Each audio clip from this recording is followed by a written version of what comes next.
Your body can feel something is missing, even when you have already eaten enough. It can crave meat not because it always needed it, but because it remembers a pattern where food did not come every day, and meat came even less often. For most of human history, there was no guarantee, no routine, no steady supply. Days could pass without it, and nothing about that was unusual. What feels incomplete now may once have been completely normal, and that quiet mismatch still lives inside the body today.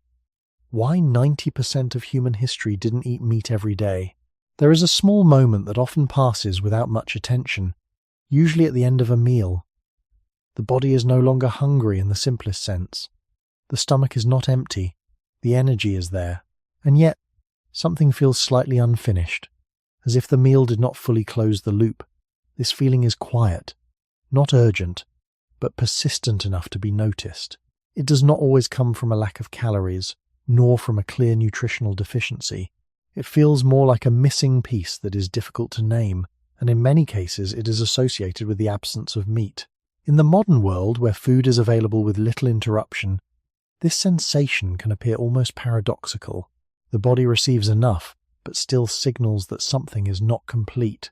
When this feeling is repeated across days and meals, it begins to feel like a natural expectation, as if a proper meal should always include something specific.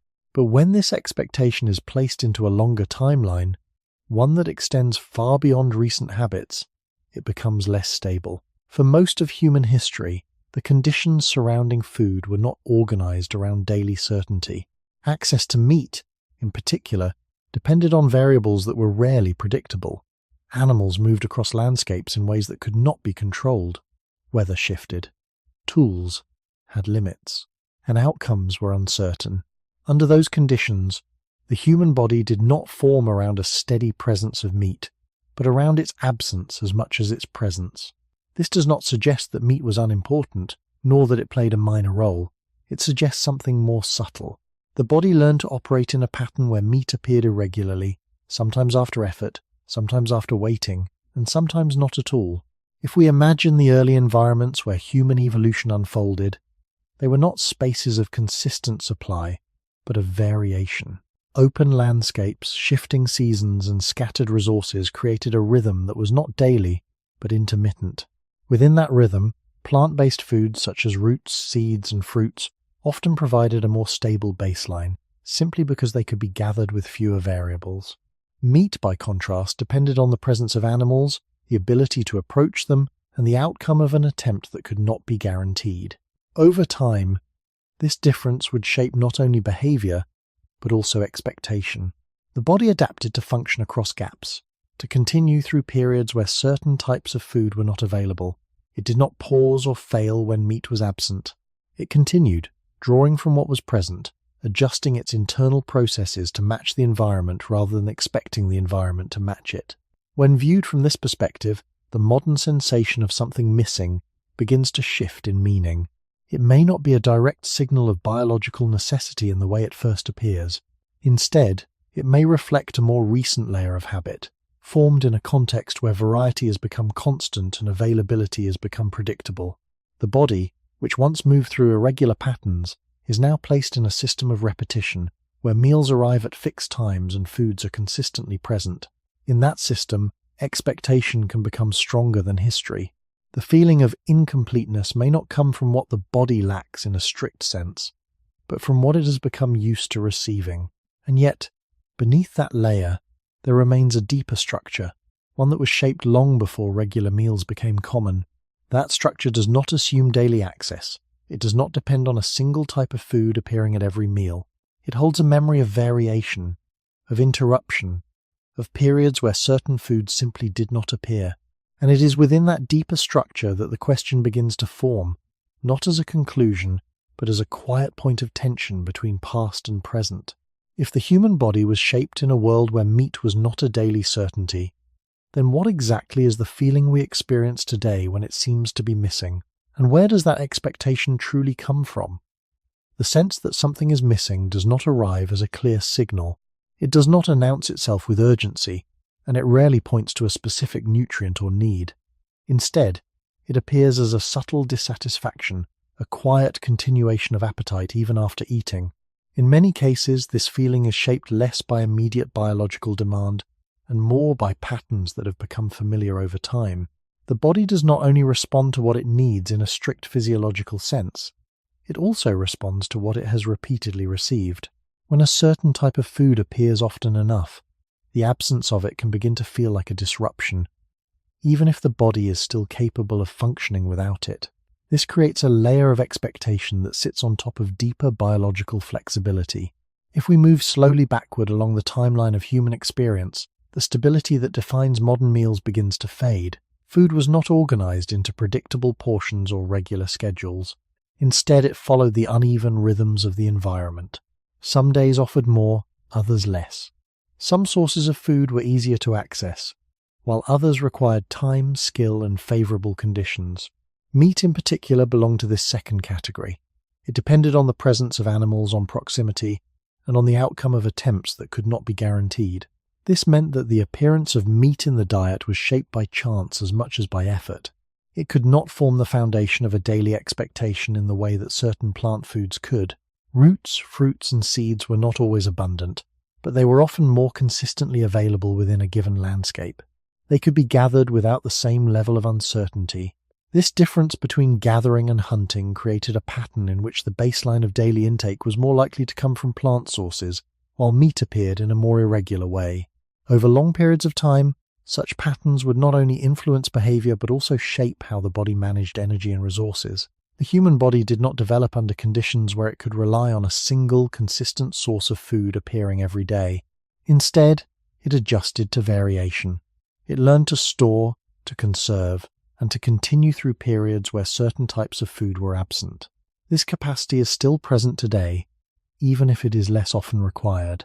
When food is consistently available, the body does not need to rely on that flexibility in the same way. Yet the underlying system has not disappeared. It remains part of how the body functions, even if it is no longer visible in daily life. This creates a quiet overlap between two different patterns.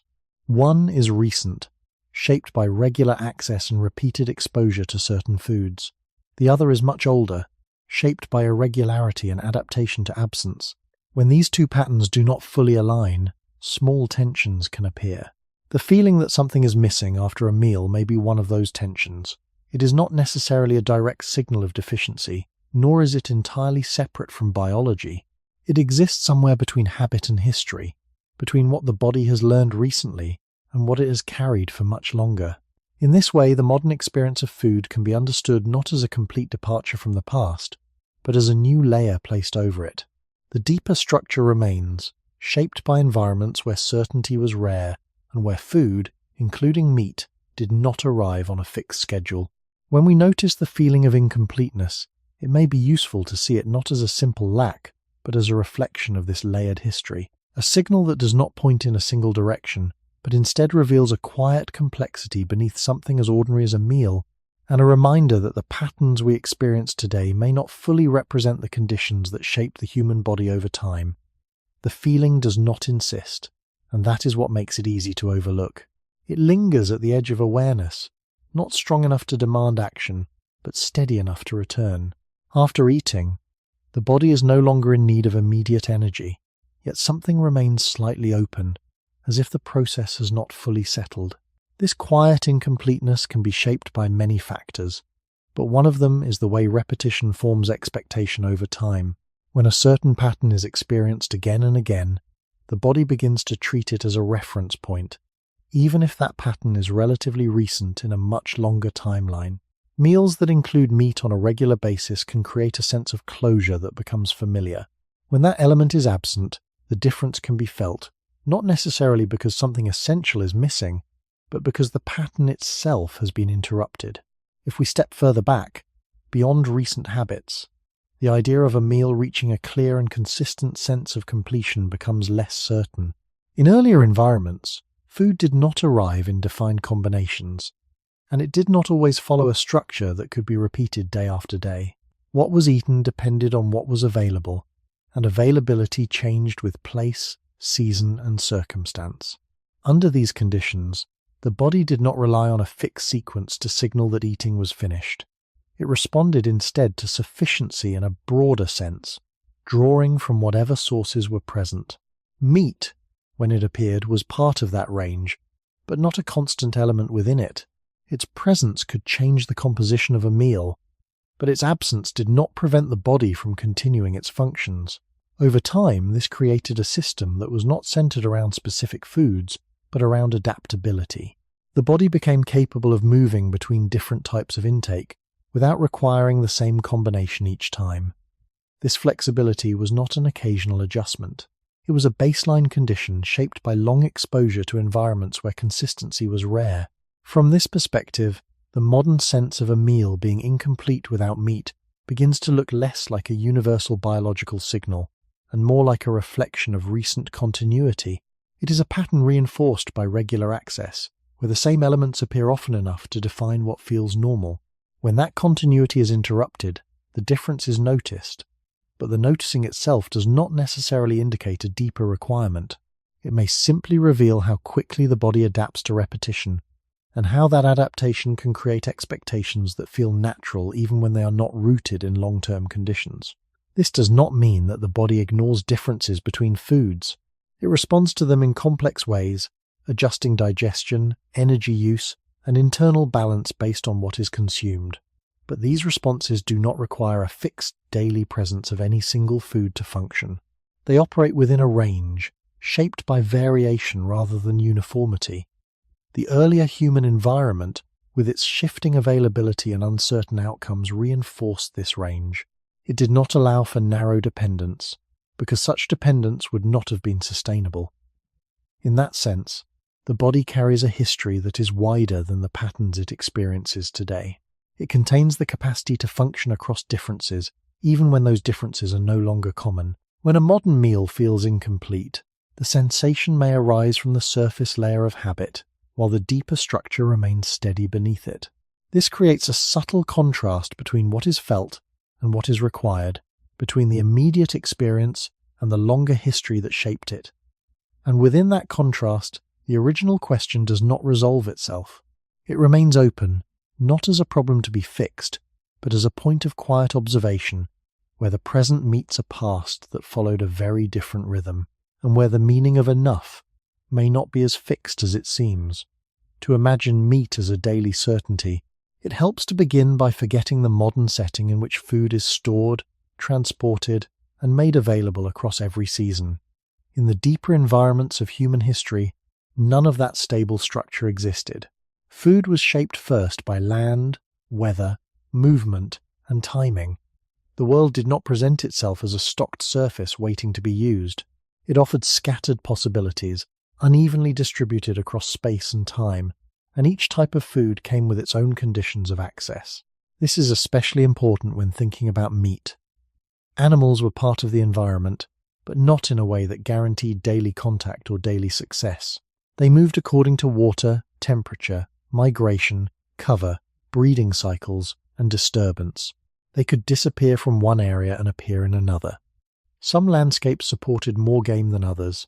Some seasons made animals easier to track, while other seasons made them harder to find or less worth pursuing. Even in places where animals were present, they were not necessarily available in a practical sense. Distance mattered. Terrain mattered. Visibility mattered. Human bodies had limits, tools had limits, and energy spent on pursuit could not always be recovered. This means that the natural world did not offer meat in the form of a regular daily opportunity.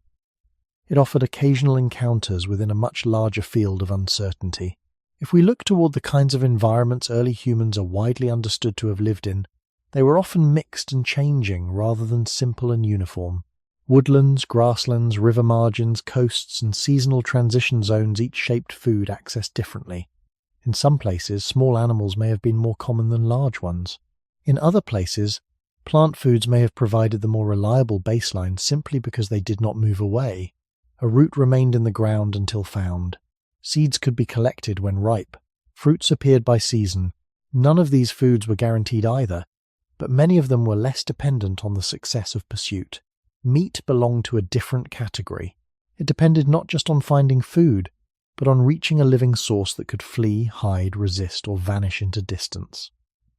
This alone makes daily access difficult to assume, The human body was shaped inside this kind of world, where food choice was not always a matter of preference, but of what the environment allowed at a given moment. That point matters because it shifts the question away from desire and towards structure. A person could want meat, but wanting it would not make it available. The landscape set the terms first. Rain could change tracks. Dry periods could move herds. Cold could alter movement. Dense vegetation could reduce visibility. Open land could expose the hunter rather than the hunted. Rivers could create opportunity in one season and barriers in another. Across long stretches of human time, this environmental instability would have made any single food source difficult to depend on in a daily way. And because humans emerged within that instability, the body did not evolve around permanent access. It evolved within repeated exposure to variation. This is one reason the modern image of a complete meal can be misleading when projected backward. The earlier human setting was not organized around completion. It was organized around response. People worked with what the day, the season, and the place made possible. In many cases, that would have meant a mixture of gathered foods, occasional animal foods, and long periods where what mattered most was not ideal balance, but workable sufficiency. The natural environment was not hostile in every moment, but it was indifferent to regularity. It did not produce a neat rhythm of daily meat for human use. It produced scattered opportunities separated by effort, failed attempts, and shifting conditions. When we place the title question inside this broader ecological frame, it becomes easier to see why daily meat consumption would have been difficult to sustain across most of human history. Not because meat had no importance, and not because all groups lived the same way, but because the world in which human life began was not a world of fixed supply. It was a world of movement, seasonality, and limits, and in that world, the question was rarely whether meat mattered. The more immediate question was whether the land, at that particular time, allowed it to appear at all. A landscape can hold animals and still fail to provide meat in any regular way. This is one of the quiet difficulties hidden inside the title. From a distance, a place with herds, tracks, birds, or signs of movement may appear rich, almost generous. But environmental richness is not the same as daily access. The natural world does not offer food in the same way a settled system does. It offers presence without certainty.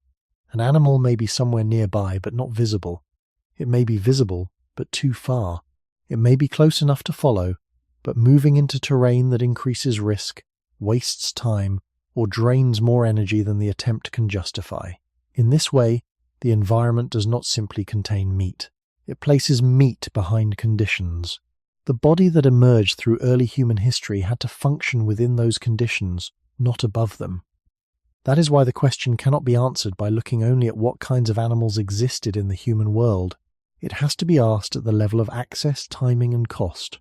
A river valley, for example, might attract life and create moments of opportunity, yet the same river could flood, divide movement, erase tracks, or trap a hunting group on the wrong side of a crossing. Open grassland may make large animals easier to notice, but it can also make human approach easier to detect.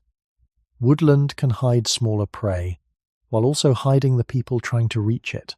Coasts may provide animal foods in some places, but tides, weather, tools, and knowledge all shape whether that food can actually be obtained. None of this suggests that humans rarely ate meat." Unquote. It suggests something narrower and more important for the title. The environment did not make meat evenly available from day to day. It made it possible in some moments, difficult in others, and completely absent in many more. This unevenness becomes even clearer when time is added to space. The same land changes across seasons. A place that seems generous in one part of the year can become sparse in another. Animals shift their movement with temperature, water, plant growth, breeding, and pressure. The land itself changes what it allows. Dry ground may make tracking easier for a short period, then harden into surfaces that reveal almost nothing. Rain may refresh plant food in one zone while making travel or pursuit harder in another. Cold may slow some prey, but it may also increase danger, reduce visibility, and raise the cost of every effort. In such a world, meat cannot be imagined as a fixed daily layer resting on top of human life. It would have appeared through changing windows of possibility, each one shaped by season and place. The human body, developing inside these long patterns, would therefore have been tied not to constant supply but to environmental fluctuation. This point matters because it prevents a modern illusion from slipping backward into prehistory. Today, if meat is absent from one meal, it can often be replaced by access later in the same day or the next. Storage, markets, transport, and planning soften environmental limits. But the deeper human past was not buffered in this way. When a day passed without success, the environment did not compensate out of fairness. It simply continued. The body had to continue as well. That means the body's baseline could not depend on daily encounters going well. It had to remain flexible enough to live through uneven returns, failed attempts, changing seasons, and food sources that shifted from one place to another. This is where plant foods become important again, not because they were always abundant or easy, but because many of them remained where they grew. They did not run, scatter at first contact, or disappear over a ridge. Their availability could still be seasonal and uncertain, but their relation to human effort was often different. The environment therefore offered different kinds of reliability, and meat usually sat on the more unstable side of that divide. Seen this way, the title becomes less dramatic and more structural. The issue is not that humans lacked interest in meat, nor that meat lacked value. The issue is that the world surrounding early humans was organized by motion, season, and uneven access. The land did not present a daily menu. It presented a field of changing opportunities, some of which could be used and many of which could not. Across very long spans of human history, that environmental reality would have shaped the ordinary rhythm of eating more deeply than preference ever could. Meat may have arrived at times with importance, relief, or abundance, but the landscape itself made sure that such moments were part of an irregular pattern rather than a guaranteed daily rule. When we place the human body back into that moving world, it becomes easier to understand why regular meat consumption should not be treated as the ancient default, but as something the environment often interrupted before the body could ever expect it. If we follow the environment long enough, a pattern begins to appear that is not tied to any single place, but to the way places change. What looks like abundance in one moment often depends on timing more than permanence.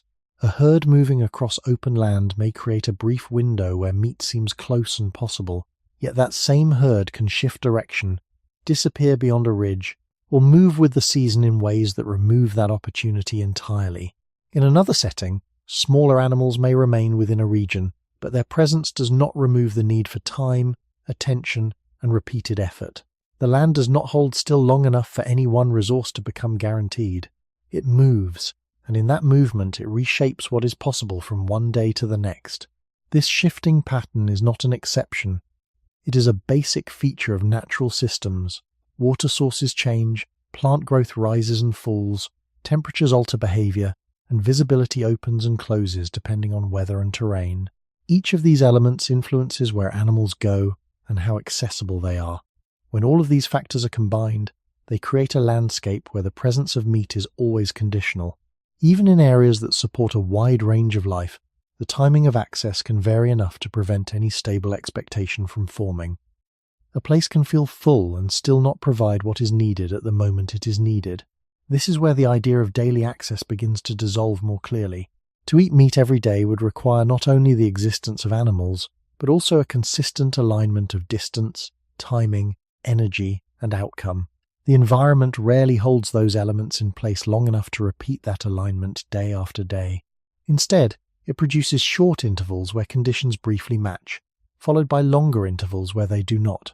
Over extended periods, this creates a rhythm that is uneven by design.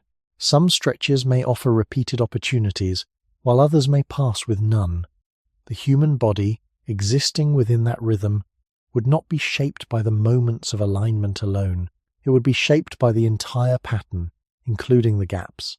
Those gaps matter because they interrupt any possibility of forming a fixed expectation. If access cannot be repeated reliably, it cannot become a daily baseline. It remains something that appears and disappears, something that can be used when present, but not assumed when absent. This does not require imagining extreme scarcity or constant difficulty. It only requires acknowledging that the natural world does not stabilize around human needs. It continues according to its own dynamics, and those dynamics do not favor uniform access. In this context, the absence of meat on a given day would not stand out as unusual. It would fit within a broader pattern of variation that shaped daily life.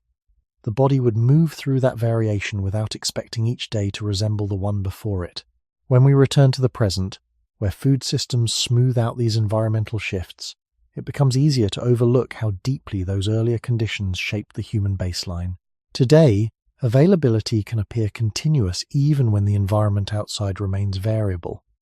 This creates a surface impression that certain foods, including meat, belong to a daily rhythm, but beneath that surface, the longer history remains one of movement and interruption.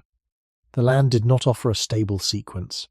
It offered changing conditions that had to be met as they appeared. Over time, this would have shaped not only how people found food, but how the body understood the idea of regularity itself. Regularity was not defined by repetition of the same food each day, but by the ability to continue across changing circumstances.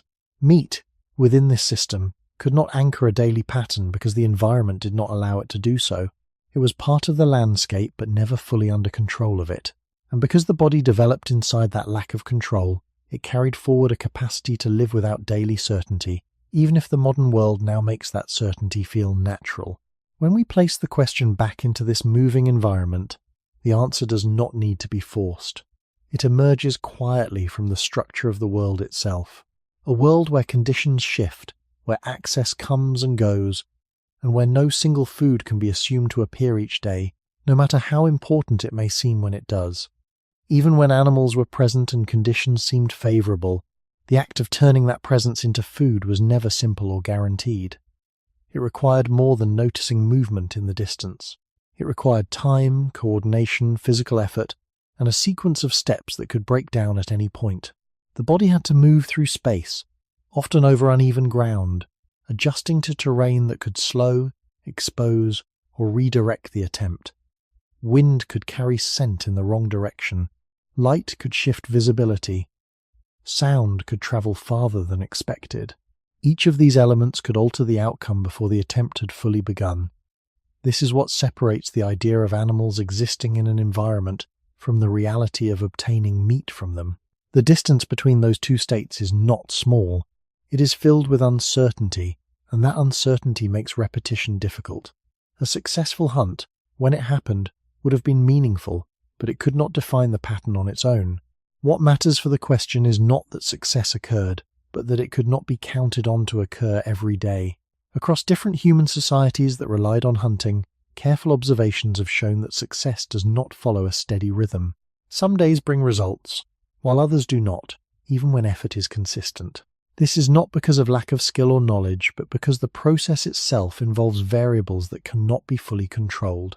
Animals respond, move, and adapt. They avoid, detect, and escape. The environment itself adds layers of difficulty, creating situations where effort does not always translate into outcome. Over long stretches of time, this pattern would shape how often meat could realistically appear in daily life. It would prevent it from becoming a fixed element in every meal. Instead, it would remain something that appears when multiple conditions align and disappears when they do not. This alignment is fragile. It depends on being in the right place at the right time, with the right conditions, and with enough energy remaining to follow through. If any one part shifts, the opportunity can dissolve. That fragility matters because it limits how often success can repeat. It introduces gaps between outcomes, and those gaps are not occasional. They are built into the process itself. If we imagine a sequence of days in such an environment, it would not follow a predictable pattern of success and repetition. It would move through irregular cycles, where one successful day might be followed by several without the same result. The body, existing within that sequence, could not depend on a steady return. It had to remain functional regardless of how the sequence unfolded. This is where the earlier idea of flexibility becomes grounded in action. The body's ability to continue without daily meat is not abstract. It is a direct response to the structure of the process that produced meat in the first place. Hunting, by its nature, does not provide a stable output. It produces variation. That variation carries through into diet, shaping not just what is eaten, but how often certain foods can appear. It also affects how energy is managed. A failed attempt still consumes effort. it still requires movement, attention, and time. This means that the cost of obtaining meat is not only measured in success, but also in attempts that do not result in food. Over time, this would reinforce a pattern where reliance on hunting alone would be difficult to maintain on a daily basis. Other sources of food would remain important, not as a replacement for meat, but as a way to continue through the gaps that hunting creates. When we place this process back into the broader question, the answer begins to take shape without needing to be forced. The reason meat was not eaten every day is not because it lacked importance, and not because humans lacked interest in it. It is because the process required to obtain it could not produce reliable daily outcomes. The environment set the stage, and the act of hunting unfolded within that stage, shaped by conditions that change from one moment to the next. Across most of human history, this combination of uncertainty and effort would have made daily access difficult to sustain. The body that emerged from this pattern did not expect success to repeat on demand. It adapted instead to a world where effort and outcome did not always match, and where food, including meat, arrived through a process that could not be controlled closely enough to form a daily habit. The difficulty does not end with the attempt itself. Even when an animal is successfully reached, the process continues through stages that still require time, energy, and coordination. The moment of capture, when it occurs, is not the end of uncertainty, but a transition into another set of conditions. The body must still manage what comes next. The animal must be handled, processed, and prepared in ways that allow it to be used. Each of these steps depends on tools, knowledge, and the surrounding environment. Light may be fading, weather may be changing, other animals may be drawn to the same place. The window of opportunity does not remain open indefinitely. It must be used carefully, and often quickly. This means that even successful outcomes carry limits. They do not automatically translate into a simple extension across multiple days. The presence of meat in one moment does not guarantee its presence in the next. There are also practical boundaries that shape how long meat can remain available. Without stable methods of preservation, which appear later in human history in more developed forms, the use of animal food is closely tied to time and condition. Heat, moisture, insects, and microbial processes all influence how long meat remains suitable for consumption. These are natural processes that operate independently of human intention. They do not wait for convenience. They begin immediately and continue without pause. As a result, the period during which meat can be used is often limited, especially in warmer environments. This creates another layer of irregularity. Meat does not simply appear when it is obtained. It also begins to disappear as it changes. This adds pressure to use what is available within a certain window rather than spreading it evenly across many days. In some situations, sharing within a group may extend the reach of a successful hunt, distributing portions across individuals rather than across time. This pattern has been observed in many hunting-based societies where food is shared to reduce risk and support continuity within the group. While this increases the number of people who benefit from a single event, it does not necessarily create a daily supply for any one person. Instead, it spreads an irregular resource across a wider network, reinforcing the idea that meat is something that appears in episodes rather than in steady repetition. This pattern also shapes expectation in a subtle way. If meat arrives in bursts followed by periods without it, the body and the social system both adjust to that rhythm. Eating does not follow a strict daily composition, but a changing one. Some days may include animal food, while others rely entirely on different sources. Over time, this variation becomes the background condition, not an exception. The body does not pause in the absence of meat. It continues, drawing from what is available, just as it did in earlier environments where access could not be stabilized. When we look at the modern idea of a meal containing meat every day, it becomes clear how much this expectation depends on systems that reduce or remove these natural limits. Storage, preservation, and distribution extend the life of food and separate the moment of acquisition from the moment of consumption. They allow meat to appear regularly even when the environment itself remains variable. But this is a relatively recent layer when placed against the longer span of human history. For most of that history, the connection between obtaining food and consuming it was much closer and much more immediate. This closeness meant that irregularity in acquisition led directly to irregularity in diet. The body, shaped within that direct connection, did not build around constant presence. It built around changing availability. The absence of meat on a given day would not signal a failure of the system, but simply reflect the current position within a wider pattern. When this pattern is taken into account, the idea of daily meat consumption begins to look less like an ancient norm and more like a modern arrangement. Not because meat was rare in all times and places, but because the processes that produce and preserve it did not support stable daily repetition across most of human experience. The body, moving through these cycles of appearance and absence, learned to continue without requiring that one element remain constant, and in that learning, it carried forward a flexibility that still exists, even when the surrounding conditions have changed. There is another layer to this process that is easy to miss, because it does not come from success or failure alone, but from the way effort is distributed over time. Hunting is not a single moment. It is a sequence that begins before any visible attempt, and often continues after it ends. It includes searching, tracking, waiting, adjusting direction, and sometimes abandoning an effort that has already consumed time and energy. These stages do not always lead to an outcome that provides food, yet they still shape the rhythm of daily life. The body moves, observes, and responds, even when nothing is gained in return. This means that the presence of meat in the diet is influenced not only by whether a hunt succeeds, but by how often effort can be repeated without reducing the ability to continue. If each attempt carries a cost, then the number of attempts that can be made within a given period is limited.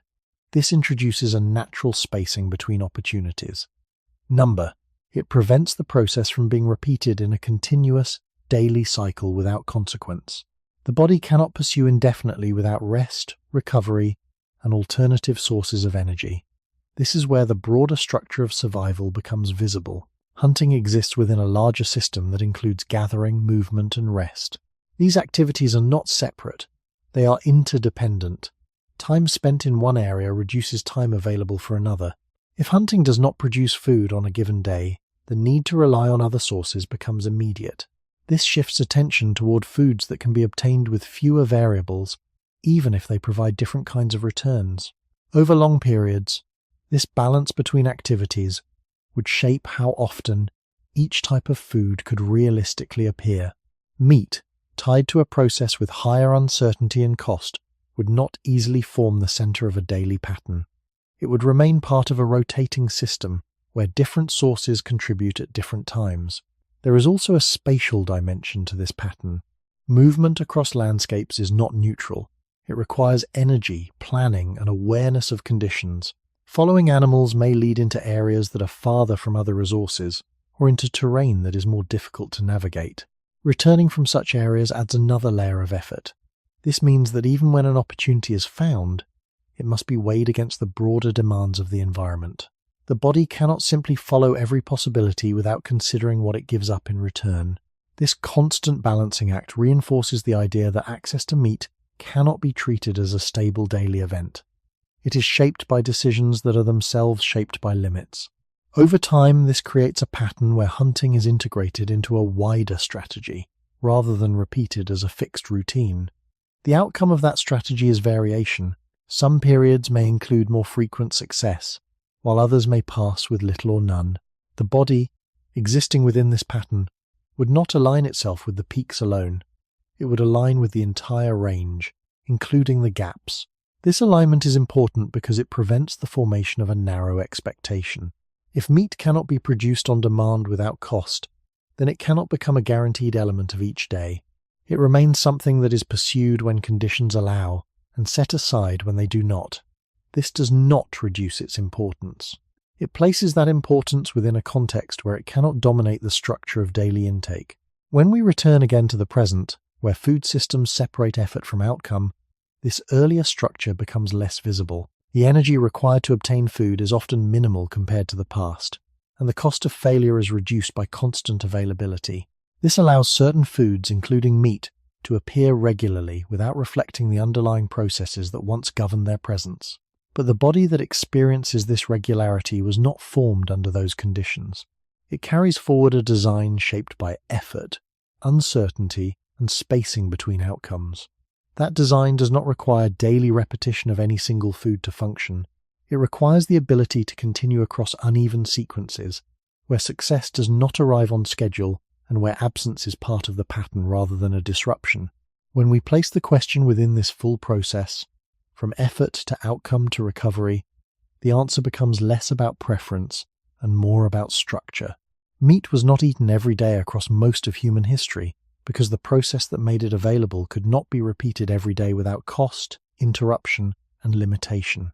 The body adapted not to the idea of constant success, but to the reality of uneven return, and in that adaptation, it learned to move forward even when one part of the system was temporarily out of reach. Before meat can be understood as irregular, something else has to be seen more clearly. Irregular does not mean empty. A day without meat in the deeper human past was not necessarily a day without food. It was often a day shaped by other forms of intake, other textures, other rhythms of effort and return. This matters because modern imagination can quietly exaggerate the role of meat by treating its absence as a kind of nutritional silence, as though nothing meaningful could fill the space around it. But the broader human story does not support that image. Across many environments, plant foods offered a different kind of relationship with the body and with the land. They did not remove uncertainty, and they were not always abundant, but they often presented a more stable baseline because they were rooted in place. A tuber remained in the soil until found. Seeds could be gathered when mature. Fruits arrived with season and location, but they did not flee. Nuts, shoots, leaves, and other edible materials required knowledge, timing, and labor. Yet their availability was often structured differently from that of animal food. This difference is quiet but important. Meat depended on movement, pursuit, and successful outcome. Many plant foods depended more on recognition, memory, and repeated attention to the landscape. In that sense, they could support continuity in a way that hunting often could not. If the human body evolved within environments where food had to be found rather than delivered, then the foods most capable of supporting repeated daily intake would not necessarily be the most dramatic ones. They would be the ones that could be returned to, searched for with lower risk, or gathered in smaller but steadier amounts. This does not mean that plant foods were easy, or that every landscape offered them equally. Some seasons narrowed options. Some places required considerable work to make a plant useful. Some foods were fibrous, bitter, or difficult to process. But even with these limits, plant foods often occupied the more dependable side of the food system because the body could engage with them under a wider range of conditions. A failed hunt could mean no meat at all. A day of gathering could still produce something, even if only enough to narrow the gap. Over time, that difference between total failure and partial return becomes extremely important. The body does not only adapt to abundance, it adapts to what allows it to continue. From this perspective, the deeper human relationship with food begins to look less like a menu and more like a layered field of possibilities. Meat may have brought dense nourishment when it appeared, but plant foods often formed the broader ground beneath daily survival. This is one reason why the title should not be heard as a claim that humans rarely ate meat, but as a reminder that the ordinary rhythm of life was likely carried by more than one source, and often by those sources that were less dramatic but more reachable. Archaeological evidence, ethnographic observation, and comparative study all point in this direction with appropriate caution. They do not give a single universal diet for all human groups, because no such diet existed across all places and times. But they do support a widely accepted picture of flexibility, where humans drew from what their environment allowed, and where plant foods commonly played a large role in that flexibility. This matters not only for reconstructing the past, but for understanding the body in the present. A body shaped by such long exposure to mixed and shifting intake would not require the same food every day in order to remain functional. It would be built instead for adjustment, for nutritional variety across time rather than strict repetition within each day. That does not erase the significance of meat when it was available. It simply places that significance inside a wider system. The human body was not formed in a world where value and frequency always matched. Some foods mattered greatly and still did not appear every day. Others may have seemed less remarkable and yet carried more of the daily burden because they could be found more often, in more ordinary moments, across more uneven stretches of time. When the environment is viewed this way, plant foods stop looking like a secondary backdrop and begin to appear as part of the central structure that made human continuity possible. They were not always preferred, not always easy, and not always sufficient on their own, but they often stood closer to the daily rhythm of survival than meat could. And if that is true, even in broad and careful terms, then the body's long history may be tied less to the expectation of daily meat than to the quieter capacity to keep going on whatever the land offered that day, whether that day brought pursuit, gathering, interruption, or simple enoughness. A plant does not need to be chased in order to matter. That simple difference changes the entire structure of daily survival. A root beneath the soil, a patch of seeds, a cluster of fruit, or a stand of edible leaves may still require labor, knowledge, and careful timing, but they remain within the landscape in a way that animals do not. They wait differently. They are shaped by season, rain, and local conditions, yet they do not scatter at the first sound of approach. This gives plant foods a different relationship to human effort. The return may be smaller at times, slower, or less concentrated, but the path between effort and outcome is often more direct. In the long history of human life, that difference would have mattered deeply. It would have shaped not only what people ate, but what kinds of foods could anchor the ordinary rhythm of eating when larger opportunities failed to appear. This is why the role of gathered foods cannot be treated as a side note to the story of meat. In many situations, they may have been the more dependable layer beneath it. Dependable does not mean abundant in every place. It means that under a wider range of ordinary conditions, the land could still yield something. A day without a successful hunt might still allow for digging, collecting, sorting, cracking, peeling, grinding, or roasting. Those activities require time and skill, but they often begin from a more stable position than the pursuit of moving prey.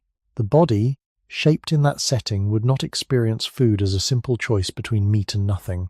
It would experience a shifting field where gathered foods often filled the spaces between rarer animal returns.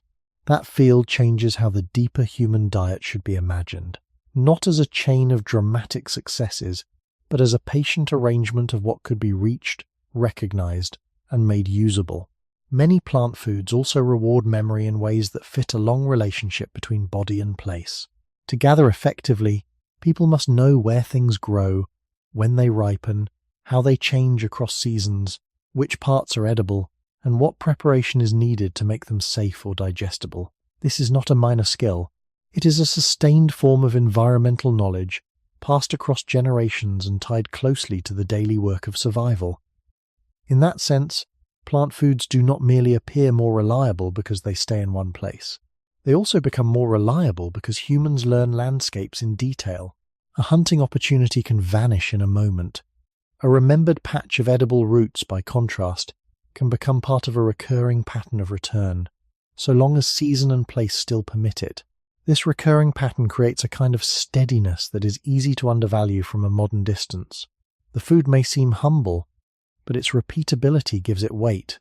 The body does not only depend on what is rich when available, it depends on what can be found often enough to sustain ordinary days. This helps explain why the absence of meat should not be understood as an absence of structure. There was structure, but it was built from different materials. A person living in a foraging world may move through days shaped by plant foods that require steady labor rather than dramatic pursuit. Digging for tubers, gathering nuts, collecting seeds, or processing fibrous plant matter does not carry the same visible intensity as a hunt, yet such tasks may do more to support continuity across time. They create a slower rhythm of intake, one based on persistence rather than sudden success. Over thousands of generations, that rhythm would matter just as much as moments of abundance. It would help form a body that can function across variation, drawing from foods that are less concentrated, perhaps, but more regularly within reach. This does not reduce the value of meat when it was present. It clarifies the difference between importance and regularity. A food can be valuable and still not be daily. Another food can seem less striking and still support more of the ongoing pattern because the body meets it more often. This distinction becomes especially important when thinking about the title. The reason humans likely did not eat meat every day across most of their history is not only that hunting was uncertain, it is also that other foods often carried more of the daily burden simply because they were more repeatable within ordinary environmental limits. That repeatability would have made them central to daily life, even when they were less memorable in hindsight. Modern attention often moves toward the dramatic event, the kill, the feast, the visible success. But the deeper continuity of human survival may have rested just as much on the quieter returns of gathering, on foods that did not transform a day into a story, but helped one day connect to the next.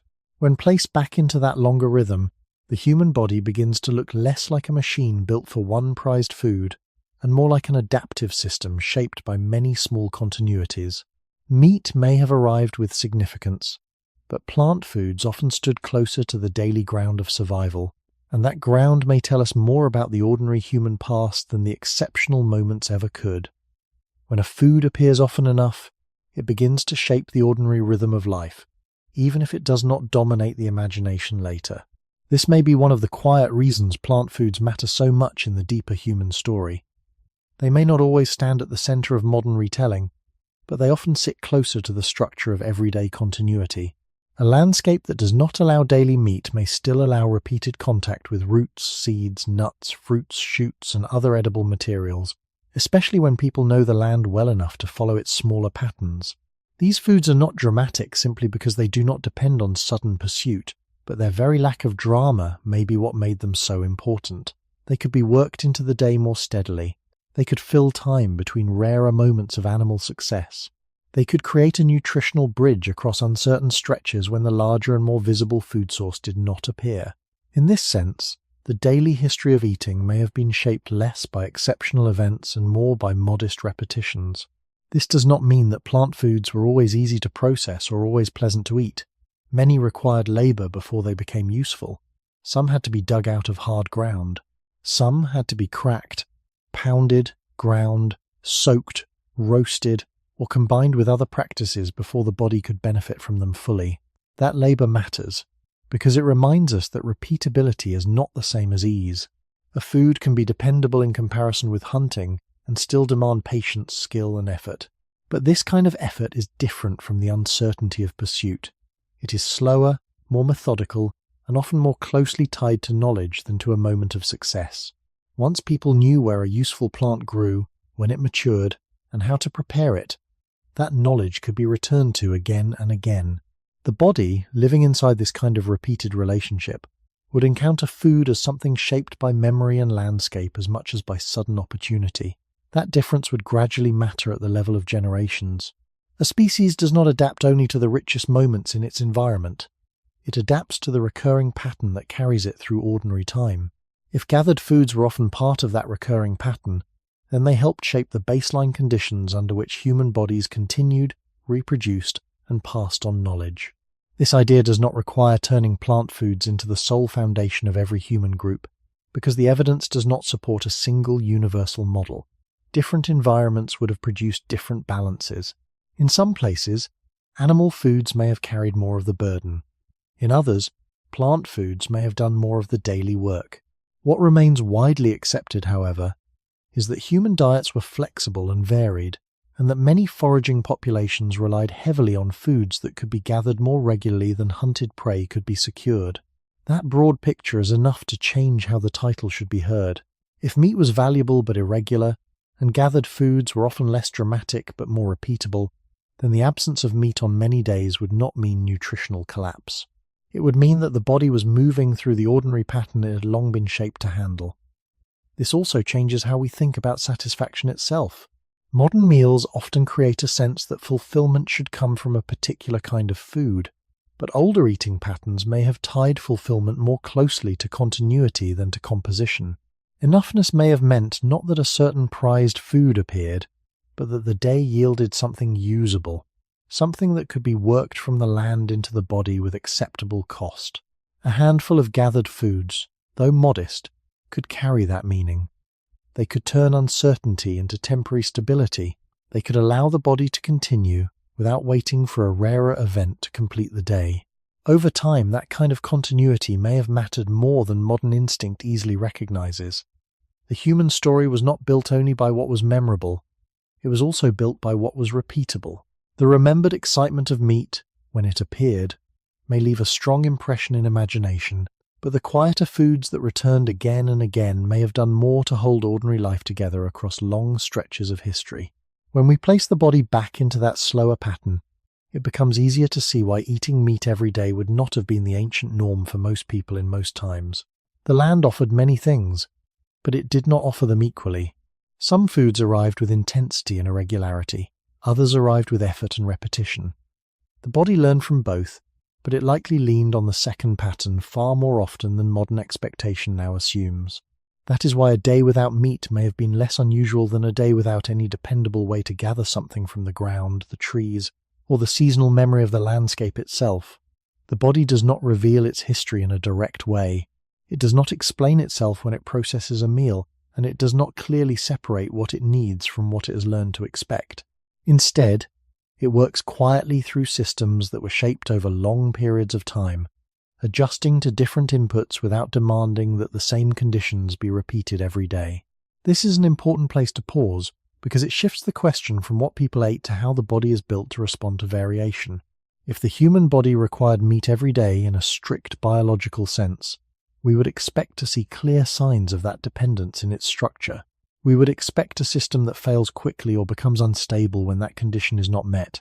But what we observe instead, in widely accepted biological understanding, is a system that can process a wide range of foods, drawing nutrients from different sources and maintaining function across changing patterns of intake. This flexibility does not mean that all foods are equal or interchangeable in every respect. It means that the body does not rely on a single daily input to continue operating. It is capable of adjusting digestion, absorption, and internal balance depending on what is available at a given time. This ability is not an accident. It reflects a long exposure to environments where food did not follow a fixed schedule and where different types of intake appeared in uneven sequences. In such conditions, a body that required one specific food every day would be at a disadvantage. It would depend on a level of environmental stability that did not exist across most of human history. Instead, the human digestive system shows characteristics that are consistent with an omnivorous pattern. Teeth are suited for a variety of textures. The gut is capable of processing both plant and animal material. Enzymatic systems allow for the breakdown of different kinds of nutrients. None of these features point toward a strict daily requirement for meat. They point toward a broader capacity to handle variation. This does not mean that meat played no role in human development. It clearly did, and it provided important sources of energy and nutrients when available. But its importance does not automatically translate into daily necessity. A food can be significant without being constant. The body can benefit from it when it appears without requiring it to appear every day. This distinction is subtle but central to the title.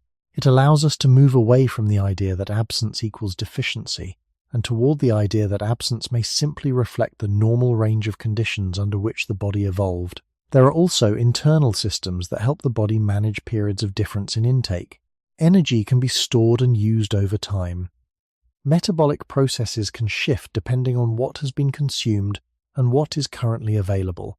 These adjustments do not eliminate the need for food, but they do reduce the need for strict daily repetition of the same food. They allow the body to bridge gaps, to continue through variation, and to respond to the changing availability of resources in the environment. This is consistent with what we have already seen in the patterns of hunting and gathering. If food sources appear irregularly, then the body must be able to function across that irregularity.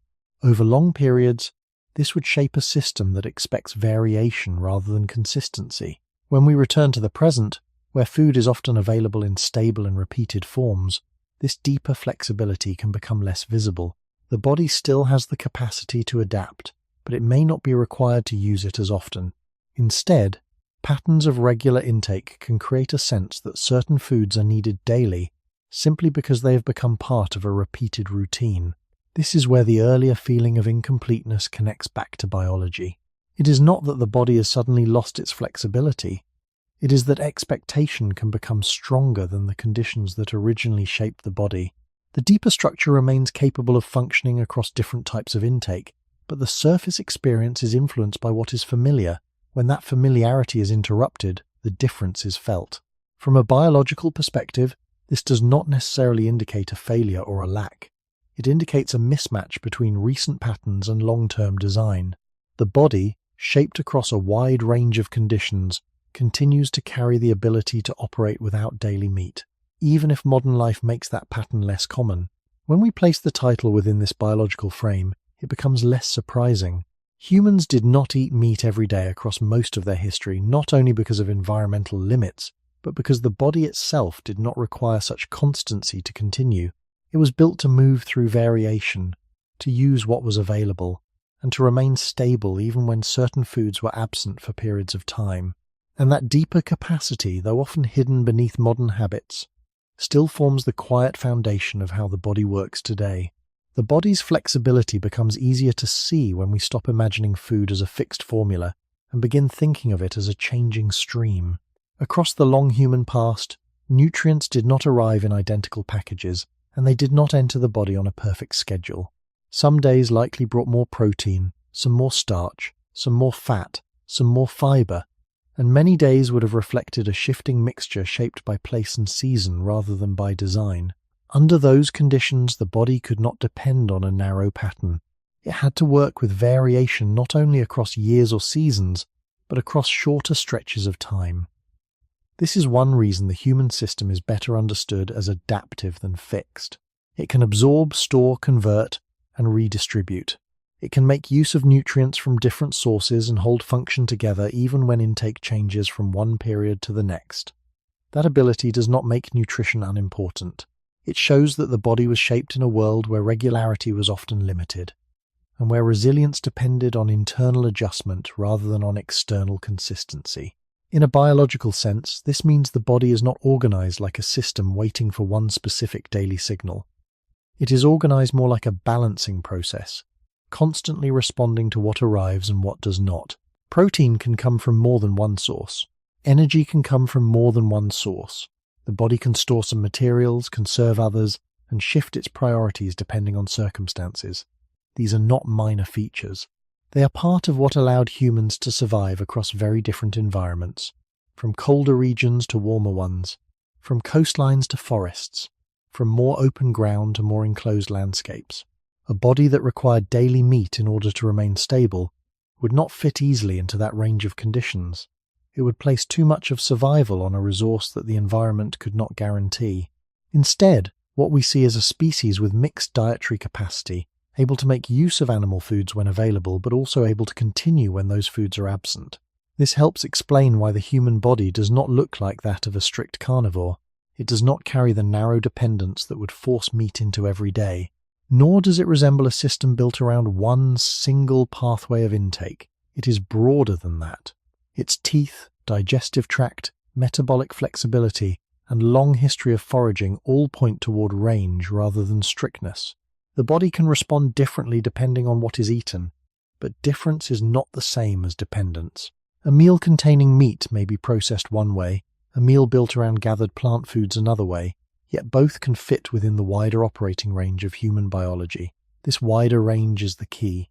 It suggests that the absence of meat on a given day would not have pushed the body outside its design. It would have kept the body within the very kind of fluctuating pattern it had long been shaped to handle. There is also a deeper point here about time. The body does not assess survival one meal at a time in the simplistic way modern habits often imply. It functions across sequences. It draws from recent intake, current intake, and stored reserves. It works across short gaps and changing combinations. This is exactly the kind of system that makes sense in a species whose food sources were often uneven. If meat appeared one day and not the next, the body would not suddenly become unworkable. It would continue through that change because continuation across change is one of its defining strengths. That strength would have been essential in the early human world, where consistency could not be assumed, and where the line between one day's food and the next day's food was often shaped by conditions outside human control.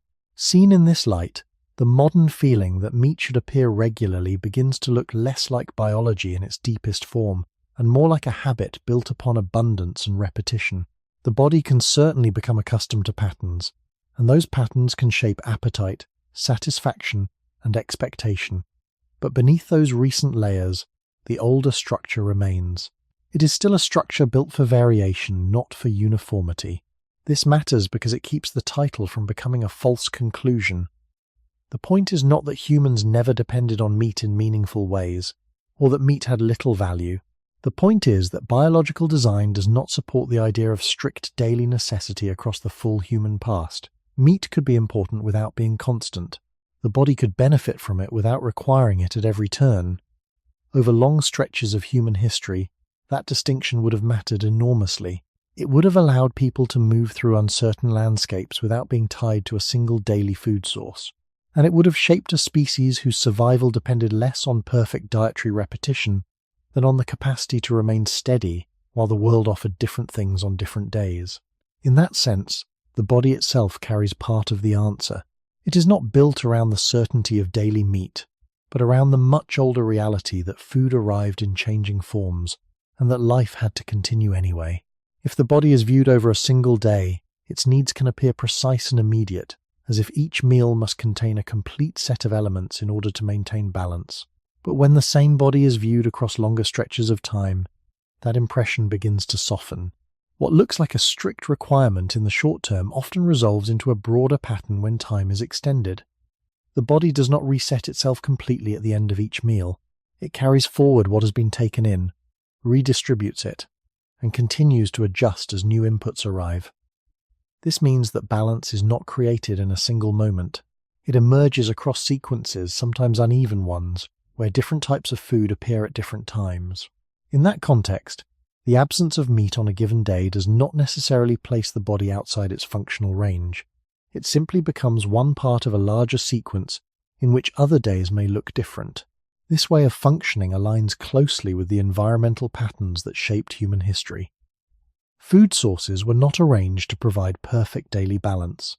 They appeared according to conditions, and those conditions did not follow a fixed human schedule.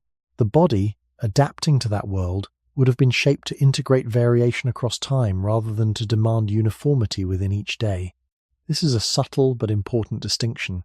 It allows the body to remain stable even when the composition of meals changes from one day to the next.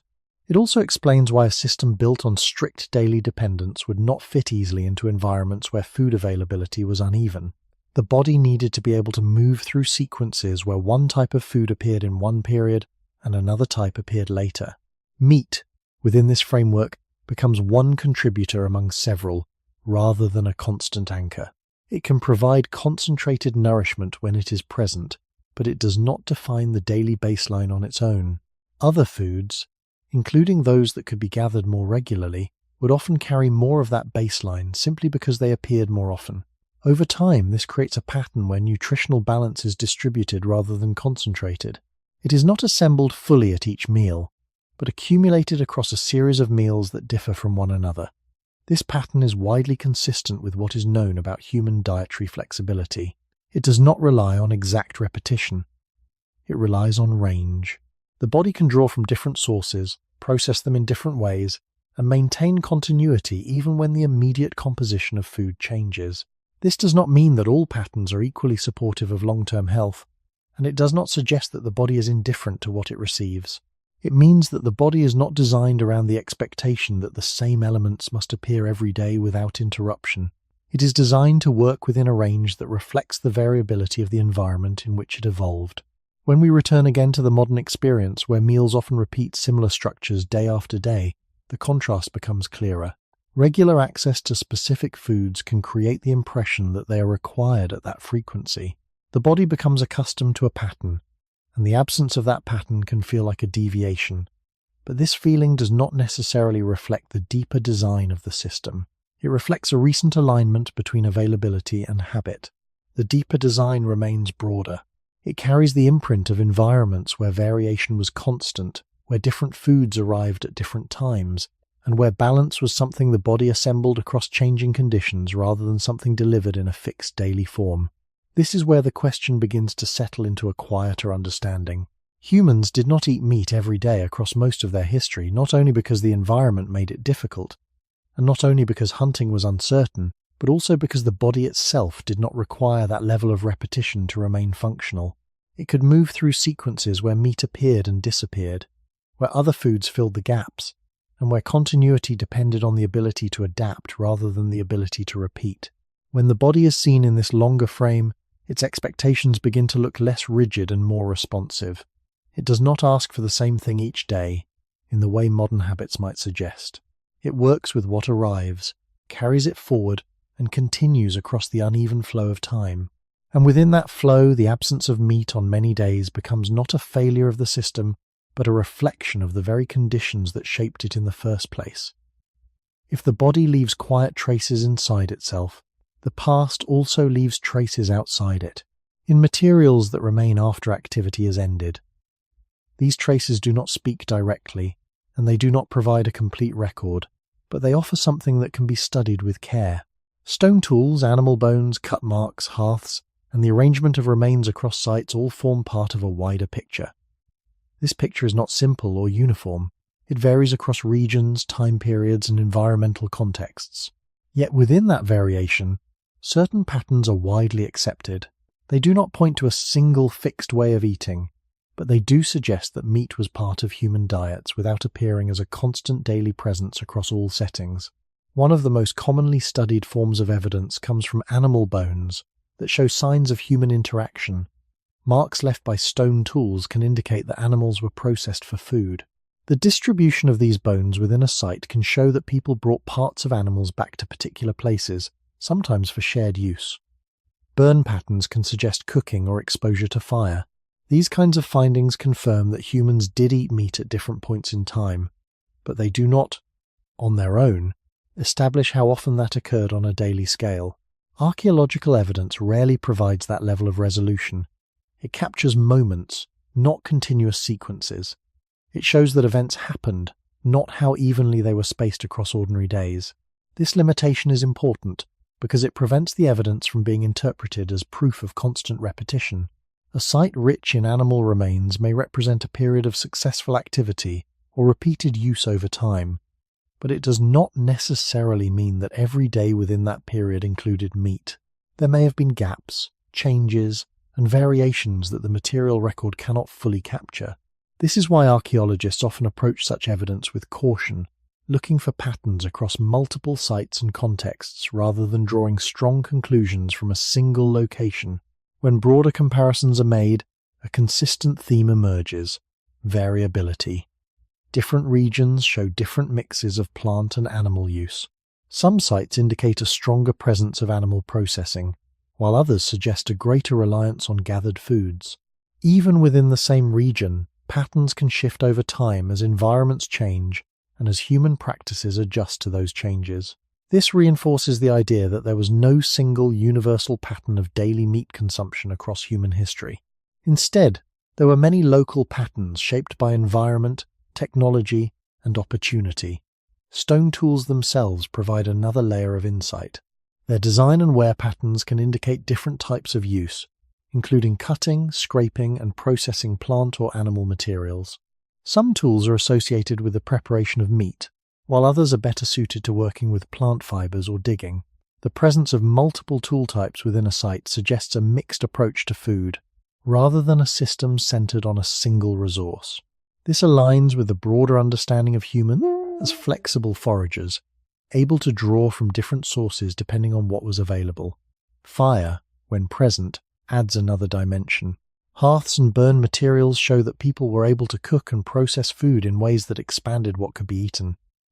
Cooking can make both plant and animal foods more usable.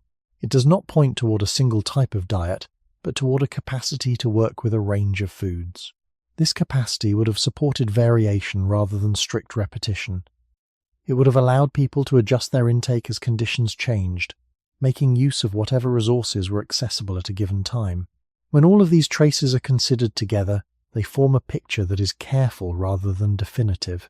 Humans ate meat, sometimes in significant ways, but the evidence does not support the idea of uniform daily consumption across most of human history. Instead, it supports a pattern of mixed use, shaped by environment and opportunity, where meat appears as one part of a broader system rather than as a constant feature of every day. This interpretation remains consistent with the earlier points about environmental variability, hunting uncertainty, and biological flexibility. Each line of evidence, taken on its own, is limited, but when they are placed side by side, they begin to align. They suggest a human past built on variation rather than uniformity, on shifting combinations rather than fixed routines. The archaeological record does not provide a single answer, and it does not resolve the question completely, but it does narrow the range of what is likely. It makes it difficult to support the idea that daily meat consumption was a stable norm across most times and places. Instead, it points toward a more uneven pattern, where meat was present, sometimes important, sometimes abundant, but rarely guaranteed in the steady, repeated way that modern life can now create.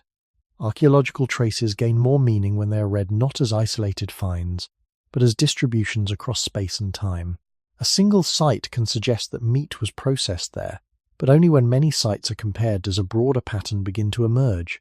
Even then, the pattern is not one of uniform repetition, it is one of difference. Some locations show frequent signs of animal processing, while others show far less. Some layers within the same site change over time, suggesting that the use of animal resources rose and fell with shifting conditions. These differences are widely recognized in archaeological interpretation, and they make it difficult to support the idea of a steady daily presence of meat across most of human history. Instead, they point toward diets that were responsive to local environments and changing opportunities. This becomes clearer when the distribution of animal remains is examined alongside other types of evidence. In some contexts, bones appear in concentrated clusters, suggesting particular events or repeated use of a place under favorable conditions. In others, remains are sparse or mixed with plant processing tools, indicating a more varied pattern of food use. The unevenness of these distributions reflects the unevenness of access. If meat had been a daily constant, we would expect to see more regularity in how its traces appear across sites and layers.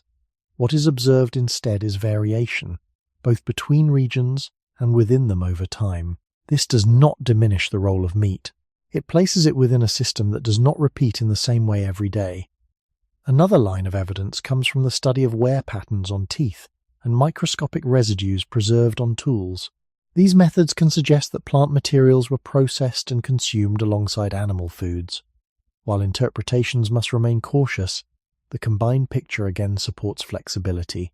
Human diets appear to have included a range of inputs rather than a single dominant source repeated without interruption. This aligns with the idea that plant foods often contributed to daily intake, while animal foods appeared under conditions that allowed them to be obtained and used. The archaeological record does not provide a detailed calendar of meals, but it does provide constraints on what is likely. It shows that humans used different resources in different proportions, and that those proportions changed across landscapes and time periods. Seasonality adds another layer to this pattern. Many sites show evidence that activities were not evenly distributed throughout the year. Some layers suggest periods of more intense use, possibly linked to times when certain resources were more accessible. In other periods, activity may have been reduced or focused on different types of food. This seasonal variation would have influenced how often meat could appear in daily life. A time of increased animal availability might produce more frequent consumption, while other periods might rely more heavily on gathered foods. Over the span of a year, this would create a sequence of changing dietary patterns rather than a stable daily routine. When these seasonal shifts are repeated across generations, they become part of the long-term structure of eating.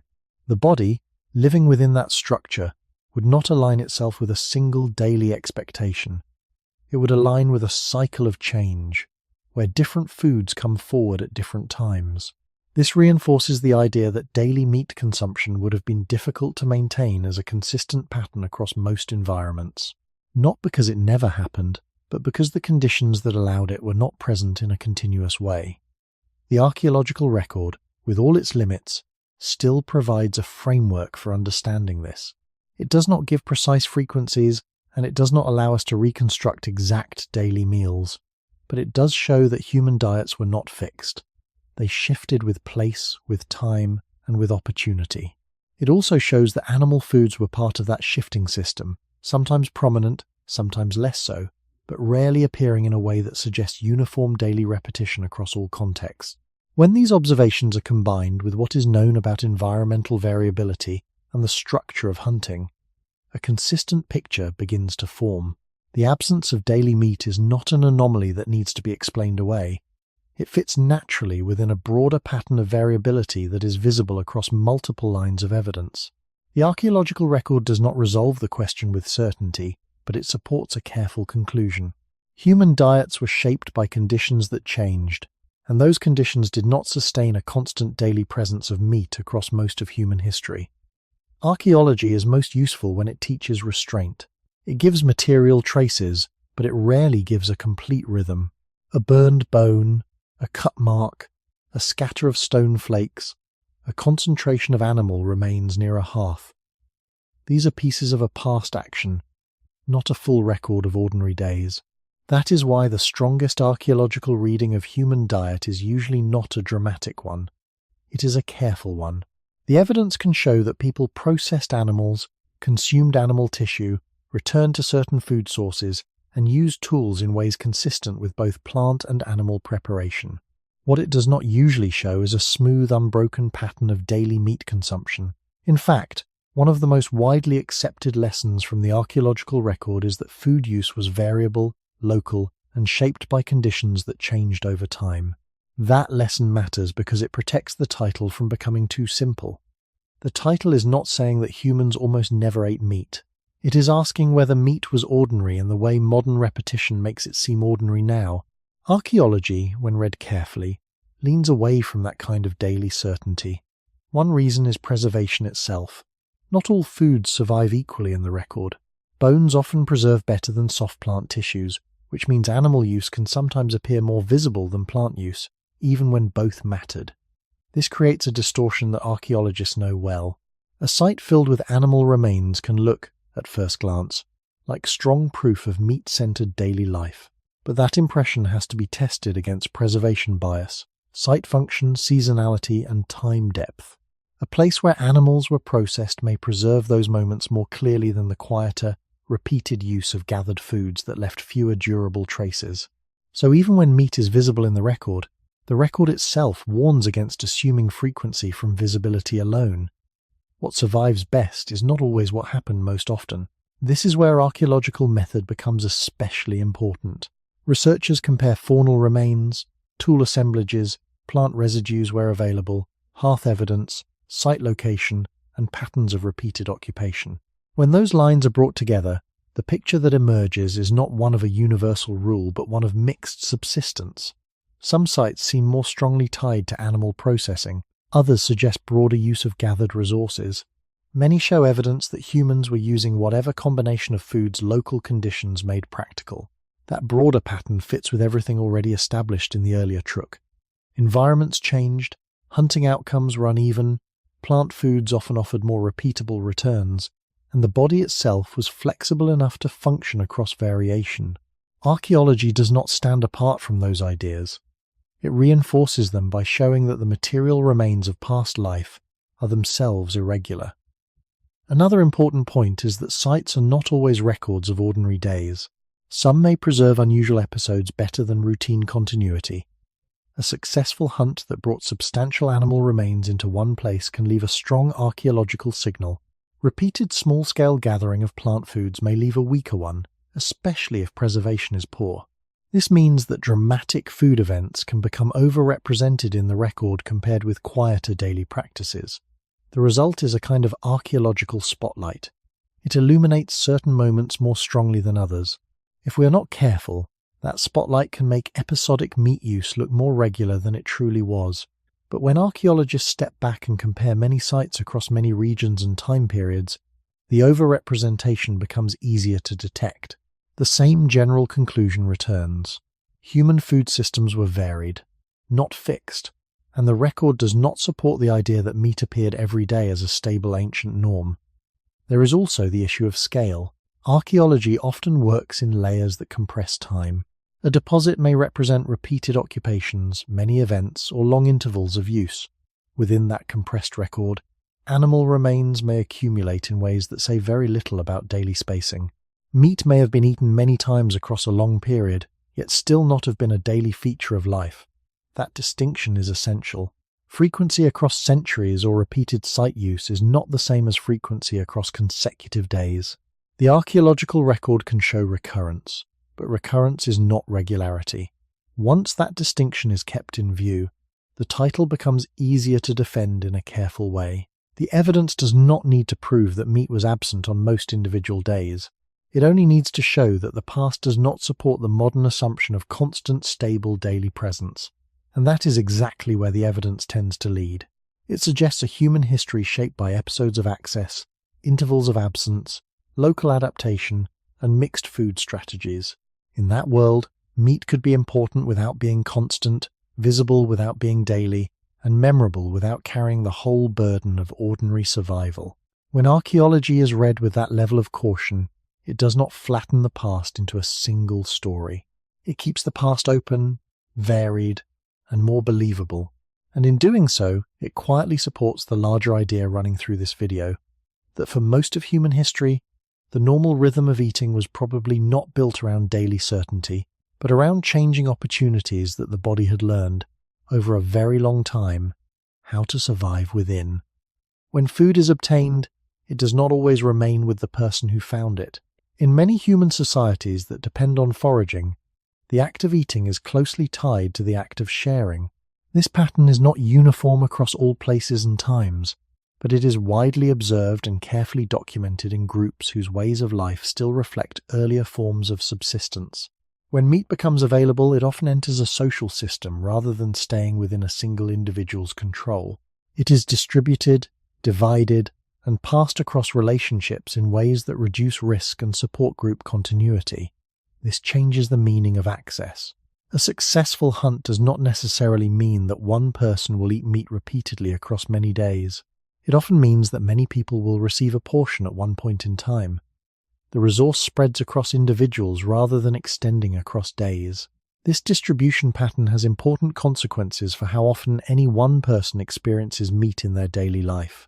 Even if hunting is successful at intervals, the sharing of meat across a group can reduce the frequency with which each individual consumes it. The benefit is collective rather than continuous. It helps stabilize the group, but it does not create a steady personal supply. This is not a minor detail. It reflects a deeper structure in which food is part of a social network rather than a private store. In such a system, the presence of meat is shaped not only by environmental conditions and hunting outcomes, but also by social rules and expectations. These rules are not arbitrary.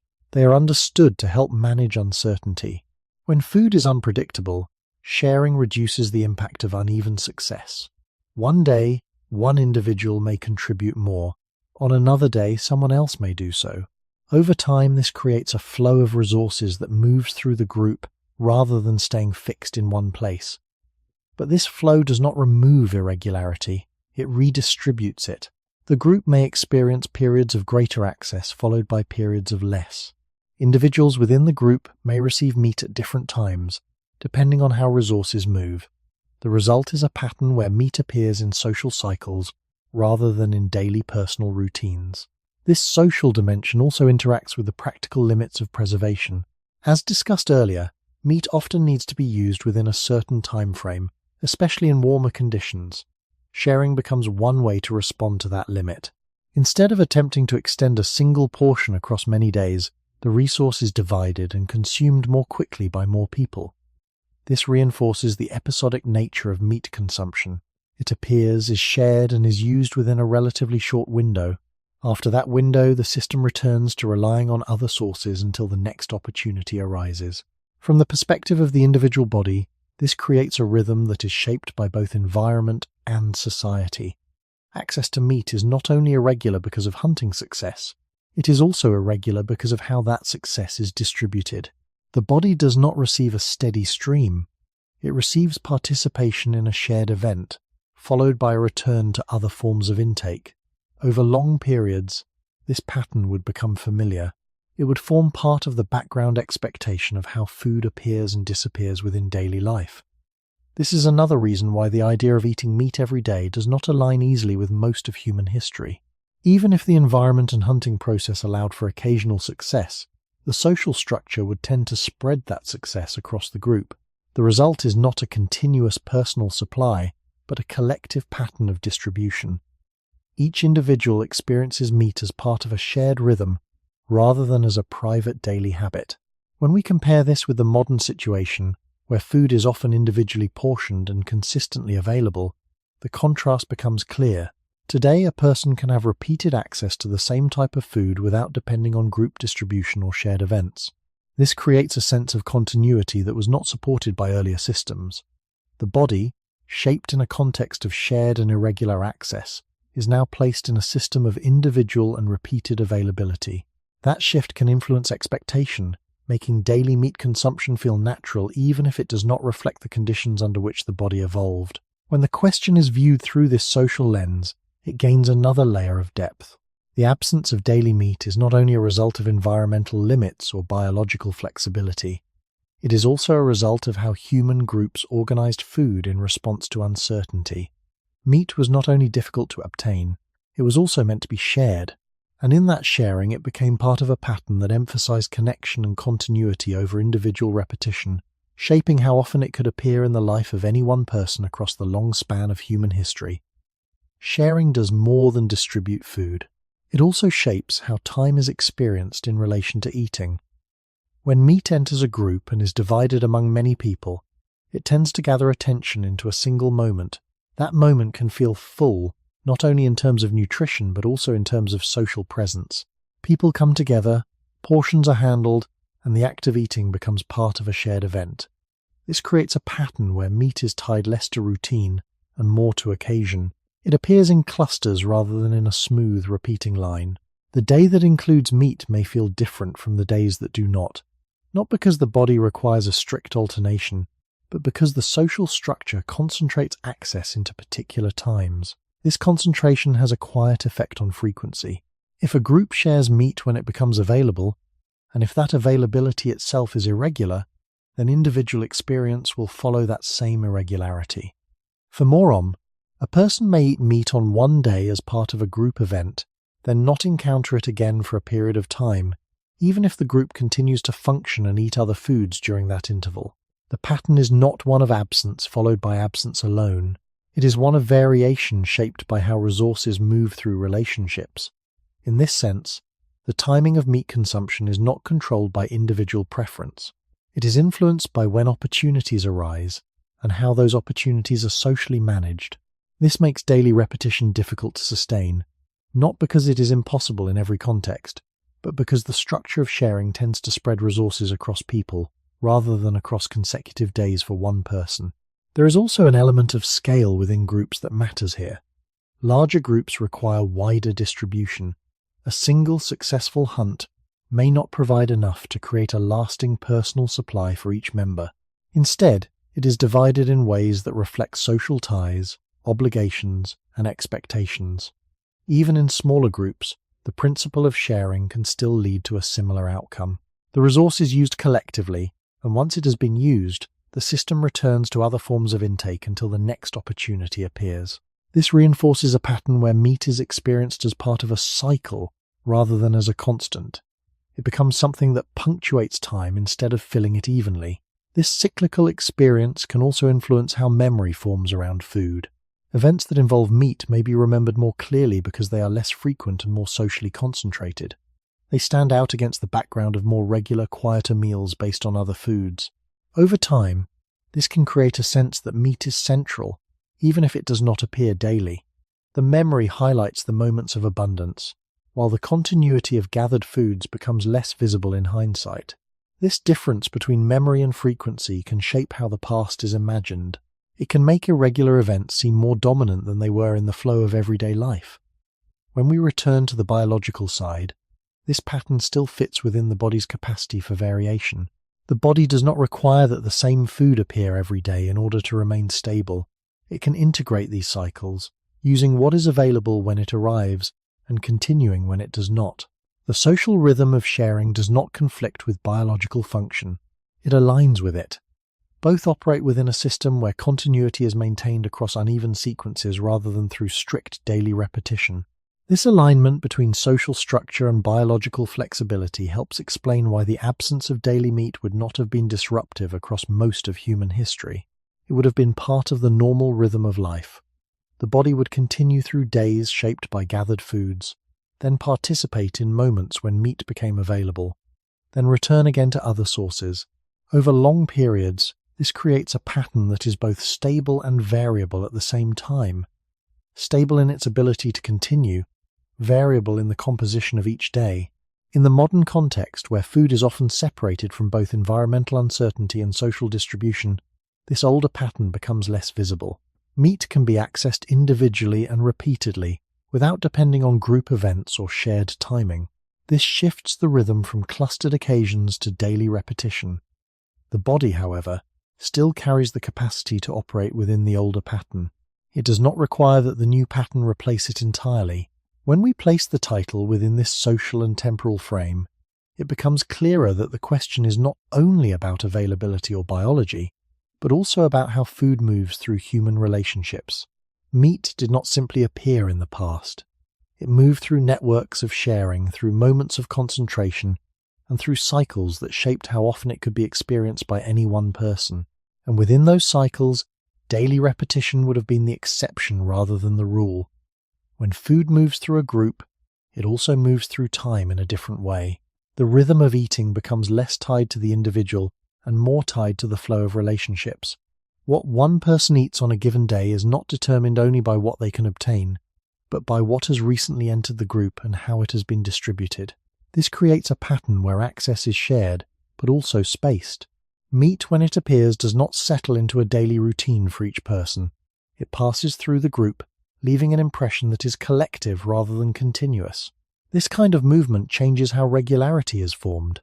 Instead of building a habit around personal repetition, the system builds continuity around participation in shared events that come and go. Over time, this creates a stable structure that does not depend on daily sameness. It depends on the ability of the group to support its members across uneven moments. This support is not always visible in a single day, but it becomes clear across longer stretches. One person may receive meat at one time, another person at another time, and both continue through periods when neither has access. The group as a whole carries the variation. Individuals move within it. This has an important effect on expectation. If food arrives through shared cycles, then the body does not learn to expect it every day. It learns to expect that it will appear sometimes, and that other foods will fill the spaces in between. This expectation is not expressed as a clear thought, but as a background condition. The absence of meat on a given day does not signal that something has gone wrong. It reflects where the individual is within a wider pattern of distribution. The body continues to function because the system is built to support that continuity. This also means that the meaning of abundance changes. Abundance is not measured by how much one person can hold over time. It is measured by how a resource can move through the group and support multiple people at once. A large amount of meat may be consumed quickly by many individuals, leaving little to carry forward into the next days. This does not represent waste within the system. It reflects a strategy that reduces risk and strengthens connections. The result is a pattern where meat is used intensively when available, rather than stretched thinly to create a daily presence for each person. This reinforces the episodic nature of meat consumption. It becomes something that arrives, is shared, and is gone, leaving the system to continue with other foods until the next opportunity arises. Over long periods, this pattern would shape both behavior and biology. The body would adapt to cycles of presence and absence, while social structures would continue to organize food in ways that support the group rather than the individual. Together, these factors create a rhythm that is consistent in its variability. It does not settle into a fixed daily form, but it remains reliable in its ability to continue across change. This is a different kind of stability from what modern life often suggests. It is not built on repetition of the same elements each day. It is built on the ability to absorb difference without breaking continuity. When we return to the present, where food can be stored, divided into individual portions, and accessed at will, this older pattern becomes harder to see. The individual now has the capacity to create a daily routine that includes the same food repeatedly, without depending on group distribution or shared timing. This creates a sense that such repetition is natural. But when we place that sense back into the longer human history, it begins to look more like a recent development, layered on top of a much older system. The body still carries the imprint of that older system, where food moved through networks, where access was shared, and where repetition was shaped by cycles rather than by daily control. In that system, meat could not easily become a constant feature of each day for each person. It was part of a shared flow, appearing at intervals, contributing to collective well-being, and then receding again into absence. This does not reduce its value. It clarifies its place within a broader structure that prioritized continuity over uniformity. And within that structure, the idea of eating meat every day becomes less aligned with how human life was organized for most of its history. The pattern was not built around constant presence. It was built around movement, sharing, and the ability to continue through uneven time, where what mattered most was not repeating the same meal each day, but maintaining the connections that allowed food to reach everyone when it could. What matters in a long human timeline is not only what appeared, but how long it could fail to appear without breaking the system. This is where the question becomes quieter and more difficult. It is easy to imagine meat as something important when it arrived. It is harder to imagine the ordinary stretches between those arrivals, not because those stretches were always dramatic, but because they may have felt normal enough to leave less of an impression. A successful hunt can stand out in memory, in archaeology, and in storytelling. A run of days built around gathered foods, smaller returns, and simple continuation leaves a softer trace. Yet those softer stretches may reveal more about the real rhythm of human life. If meat did not arrive on a fixed schedule, then the body had to be shaped not just by moments of access, but by the intervals between them. Those intervals are central to the title. They do not need to be measured precisely to matter. In fact, one of the safest conclusions from widely accepted evidence is that the spacing between meat consumption likely varied greatly across environments, seasons, and ways of life. In some places, animal foods may have appeared more often for a time. In others, they may have been separated by longer gaps. The important point is not a single number. It is the pattern of irregular distance between appearances. The body was not living in a world where the same food returned with dependable daily rhythm.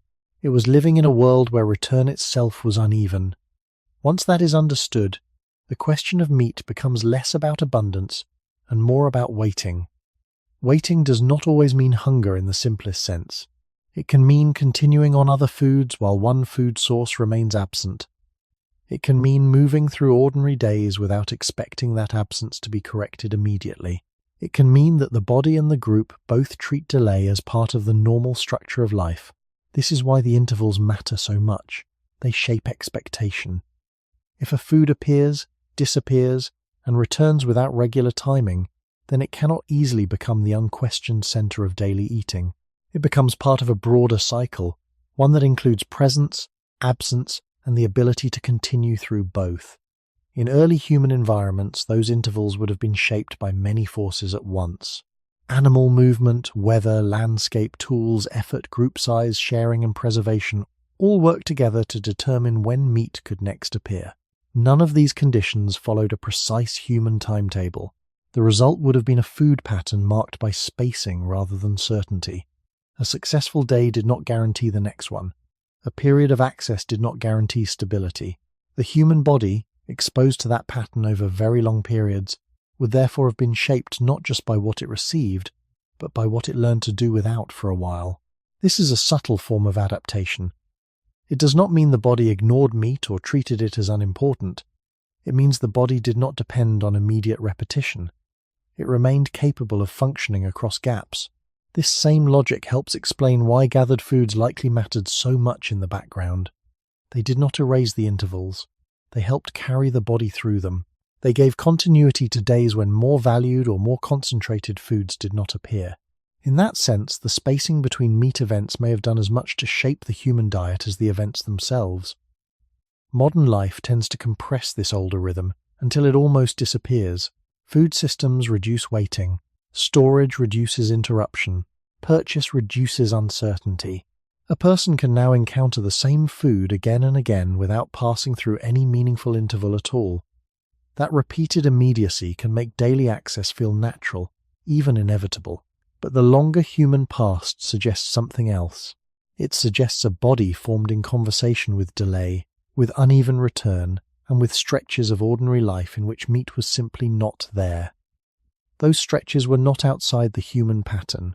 They were part of it, and once they are placed back into view, the title begins to sound less like a provocation and more like a careful description of a species that learned not only how to eat when food arrived, but how to remain steady while waiting for some foods to return. The idea of a gap is easier to accept when it is imagined not as a sudden break, but as part of a continuous flow. In the deeper human past, days did not divide cleanly into success and failure. They moved through sequences where different kinds of food appeared in different proportions. A period without meat would not stand alone as an empty space. It would be filled with other activities, other sources, and other forms of intake that allowed life to continue. This makes the interval between meat consumption less dramatic than it might first appear. It is not a pause in survival, it is a shift in composition. The body does not stop during these intervals. It continues to work with what is present, adjusting its processes as the mix of foods changes. This is where the concept of time becomes especially important. The body does not experience food in isolated moments. It experiences it across sequences, where one day connects to the next. If meat appears at one point and then disappears for a while, the body does not interpret that disappearance as a failure. It interprets it as part of a longer pattern in which different foods contribute at different times. This pattern is widely consistent with what is understood about human dietary flexibility. It does not require exact repetition. It requires the ability to integrate variation across time. In this sense, the interval between meat consumption is not a problem to be solved. It is a condition to be managed. The body manages it through a combination of stored energy, metabolic adjustment, and the use of other available foods. This does not remove the importance of meat when it is present. It places that importance within a system that can function even when it is absent. Over long periods, this would have created a rhythm where meat contributed to certain days without defining every day. The presence of meat would be meaningful, but its absence would not disrupt continuity. This balance between presence and absence is central to understanding the title. It shows that irregularity is not the same as instability. A system can be stable even when its components change from one day to the next, as long as it can maintain continuity across those changes. The human body appears to be such a system. It is built to move through variation without requiring that the same conditions be repeated at fixed intervals. The interval itself becomes part of the design. It shapes how the body uses resources, how it responds to different inputs, and how it maintains balance over time. When we consider the environmental and social factors discussed earlier, these intervals begin to make even more sense. Hunting success is uneven. Animal movement is seasonal. Sharing distributes resources across people rather than across days. Preservation limits how long meat can be used. Each of these factors introduces spacing between events.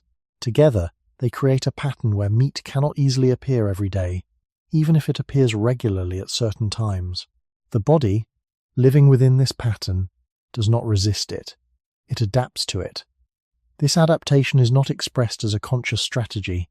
It is built into the way the body functions. It allows the body to remain steady while the composition of food changes.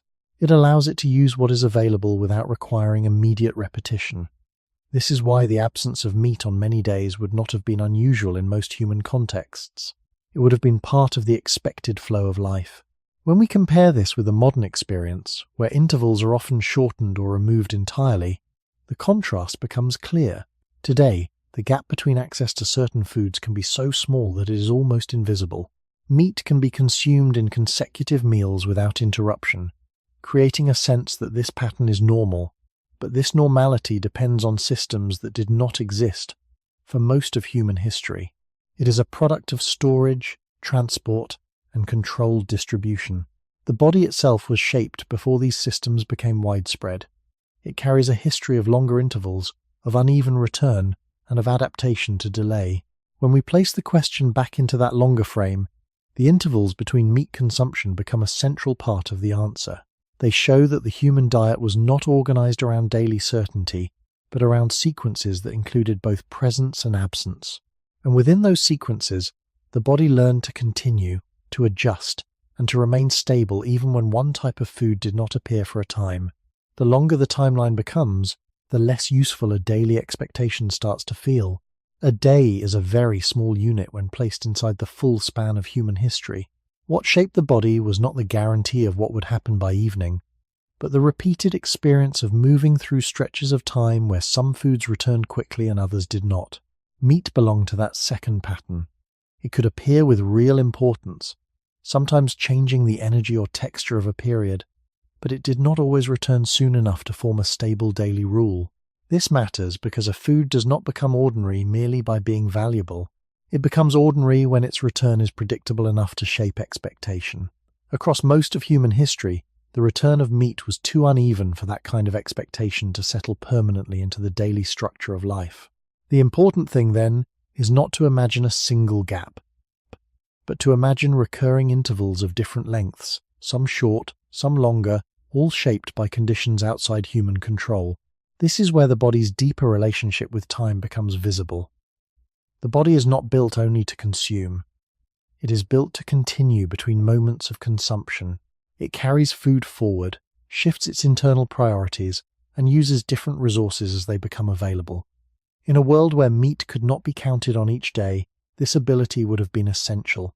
The body had to remain steady not only when meat was present, but also when the interval before its return became uncertain. That uncertainty would not always feel dramatic. In many cases, it may have been part of the normal background of life. People would gather, move, process other foods, rest, travel, care for others, and continue through time without expecting one particular food to reappear on command. That kind of continuity changes how the human past should be imagined. It was not structured around immediate restoration. It was structured around endurance through uneven return. This also helps explain why memory can mislead. Meat, when it appeared, may have stood out more clearly than the quieter foods that carried daily life between such moments. It may have been more memorable because it was denser, more socially concentrated, or tied to visible success. But memory does not always reflect frequency. What is striking is not always what is most common. The quieter intervals filled with gathered foods and smaller returns may have shaped the body more deeply, precisely because they repeated without drawing as much attention. Over generations, those intervals would have taught the body a very important lesson. Continuity does not depend on one food arriving every day. It depends on the ability to remain functional while different foods move in and out of reach. This lesson reaches back toward the beginning of the human story. Early humans did not emerge into a world organized around fixed meals or fixed ingredients. They emerged into changing environments where return was always uneven. That means the body's expectations were formed not by daily sameness, but by the need to remain stable across changing sequences. Meat, within that pattern, could be important without becoming constant. Its value did not erase the intervals. In some ways, the intervals defined its place. They made it part of a broader rhythm in which appearance, absence, and reappearance all mattered. When viewed this way, the title stops sounding like a claim about scarcity and begins to sound like a description of timing. Humans likely did not eat meat every day across most of their history because the structure of life did not support that rhythm. The environment interrupted it. Hunting interrupted it. Sharing interrupted it. Preservation interrupted it. And the body, instead of collapsing under those interruptions, adapted to them so fully that interruption itself became normal. That may be the quietest part of the story. The body we have now still carries traces of a world where waiting was ordinary, where return could not be rushed, and where enoughness often meant not the arrival of one prized food, but the ability to continue calmly through the days before it came back again. The arrival of farming did not immediately turn meat into an everyday food. In some ways, it made the distance between value and frequency even clearer. Once human groups began to cultivate plants and settle more permanently in certain places, the food system changed, but not in the simple direction modern imagination often assumes. A settled life can look, from a distance, like the beginning of regular abundance, as though fields, animals, and storage naturally lead toward constant access to everything at once. But early agricultural life was usually more selective than that. It created new kinds of stability, yet that stability often centered first on crops that could be planted, harvested, dried, stored, and measured with greater predictability than animal flesh. Grains, legumes, and other cultivated plant foods became especially important not because they were more exciting, but because they could support population continuity in a more regular way. They could be grown in larger quantities, stored for longer periods, and distributed across seasons with more control. Meat did not disappear from this new world, but its role did not automatically become daily. Domesticated animals were valuable in ways that extended beyond immediate consumption. They could provide milk in some settings, labor in later agricultural systems, manure, offspring, hides, and social or economic value that made keeping them alive more useful than killing them frequently. This does not apply in exactly the same way everywhere, and different regions follow different paths. Still, the broader pattern is widely accepted. Early farming societies were not simply meat-rich versions of foraging life. They were systems in which plant staples often carried the daily burden, while animal use remained structured by practical limits, seasonal cycles, and social priorities. This matters because it prevents a common mistake. It is easy to imagine a neat transition, as though humans moved from irregular meat access in foraging societies to regular meat access in farming societies. But the evidence does not support such a clean shift. In many early agricultural communities, daily life may have become more centered on cereals and other staple crops than before. These foods could be turned into repeatable meals. They could anchor routine. They could be counted on in ways that hunting never fully allowed. If anything, this may have made the diet more regular in structure while still leaving meat outside the everyday center. Meat could remain important, desirable, and meaningful without becoming a daily norm for most people. Herded animals also existed within a logic of time. A living animal represented future possibilities. It could reproduce, grow, or continue to provide non-meat benefits. To kill it immediately for one meal was to end those other uses. This does not mean people avoided meat whenever possible, only that the decision had weight. In a system built around continuity, animals were often part of longer strategies rather than just short-term food supply. This would have encouraged selective slaughter rather than constant daily consumption. Once again, frequency and value separate. A resource can be precious and still not be common on the table each day. The human body, which had already developed under conditions of irregular animal food access, did not suddenly require a new daily pattern simply because farming emerged. It continued to function within a mixed dietary world, now shaped less by pursuit and more by cultivation, storage, seasonality, and household management. The question of meat remained linked to availability, but availability now took a different form. It was no longer only about whether an animal could be caught. It was also about whether it made sense to use that animal for meat at that moment. That decision introduced a new kind of restraint. In a farming world, meat was often limited not only by access but by planning. This helps explain why the rise of agriculture should not be treated as the moment when humans began eating meat every day. What changed most clearly was the structure of food security, not the daily centrality of meat. The ordinary rhythm of eating may have become more predictable, but that rhythm was often built on cultivated plant staples. Meat remained within the system, sometimes present, sometimes important, sometimes tied to special moments, but still not necessarily part of each ordinary day. When seen in this light, the title continues to hold even after the beginning of farming. The deeper human story was not moving toward daily meat as an inevitable destination. It was moving through different food systems, each with its own constraints, and in many of those systems, plant foods still formed the regular ground while meat remained a valued but less constant presence. When animals become part of a settled economy, they do not become simple pieces of stored meat waiting to be used. They become living assets inside a longer system. This is one of the most important differences between hunting and early herding or mixed farming. In a hunting world, the main question is whether an animal can be reached and successfully obtained. In an agricultural world, the question often becomes whether killing an animal now is the best use of it at all. A living goat, sheep, pig, or cow is not only a source of flesh, it is also part of future reproduction, future labor, future exchange, future status, and future security. This shifts the meaning of access. A community may live among domesticated animals and still not eat meat from them every day, because nearness is not the same as habitual use. The animal is present, but its presence does not automatically turn into a daily meal. This change matters because it can create a modern illusion when projected backward. We imagine that once humans kept animals close to home, meat must have become regular and ordinary. But early agricultural life was usually shaped by careful management, not by unlimited consumption.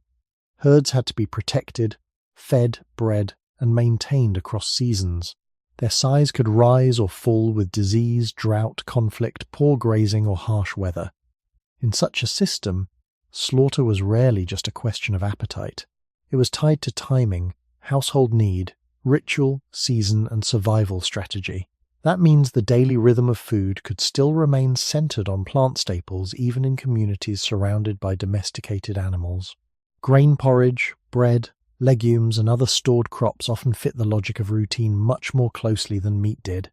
They could be portioned, repeated, and stretched. Meat, by contrast, often remained selective. It entered the diet under conditions that made slaughter reasonable, useful, or necessary, rather than simply whenever someone wanted it. This is why animal ownership should not be confused with daily meat intake. The presence of livestock may have increased access compared with pure hunting in some cases, but it also introduced new reasons not to consume animals constantly. A breeding female had future value. A working animal had ongoing value. A young animal represented future herd continuity. Even animals raised partly for meat still existed within a cycle that encouraged management over immediate use. In that sense, domestication did not erase restraint. It reorganized it. The older uncertainty of pursuit gave way, in part, to the newer restraint of planning. Both could limit how often meat actually appeared in ordinary meals. Archaeological and historical interpretations widely support this broader picture. Early farming diets are often understood as heavily reliant on cultivated crops, with animal products present but not necessarily forming the daily center for everyone.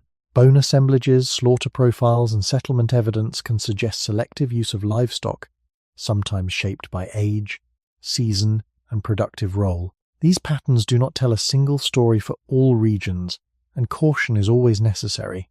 But they do point away from the simple idea that domestication created constant daily meat consumption as a general rule.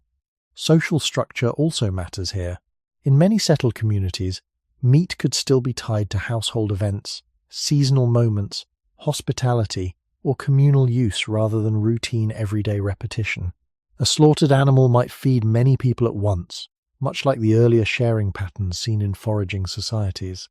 This means that even within agricultural life, meat could still arrive in concentrated episodes rather than as a private daily habit. The body, moving from earlier foraging worlds into farming systems, would still encounter animal food as something meaningful, but not necessarily constant. This continuity is important. It shows that the transition to agriculture did not overturn the deeper pattern established much earlier. It changed the surrounding food system, but it did not automatically place meat at the center of each day. When the title is viewed through this agricultural lens, the answer remains careful and consistent. Humans did not suddenly begin eating meat every day once they settled down and kept animals nearby. In many places, the daily structure of life continued to rest more securely on crops that could be stored and repeated, while animals remained valuable precisely because they could do more than become food immediately. Meat stayed important, but importance still did not guarantee frequency. And across this new chapter of human history, the older lesson still remained. What mattered most for survival was not whether one prized food appeared every day, but whether the whole system could continue across seasons, generations, and changing conditions. Even when farming became more established, the structure of daily eating continued to reflect limits that did not disappear simply because people settled.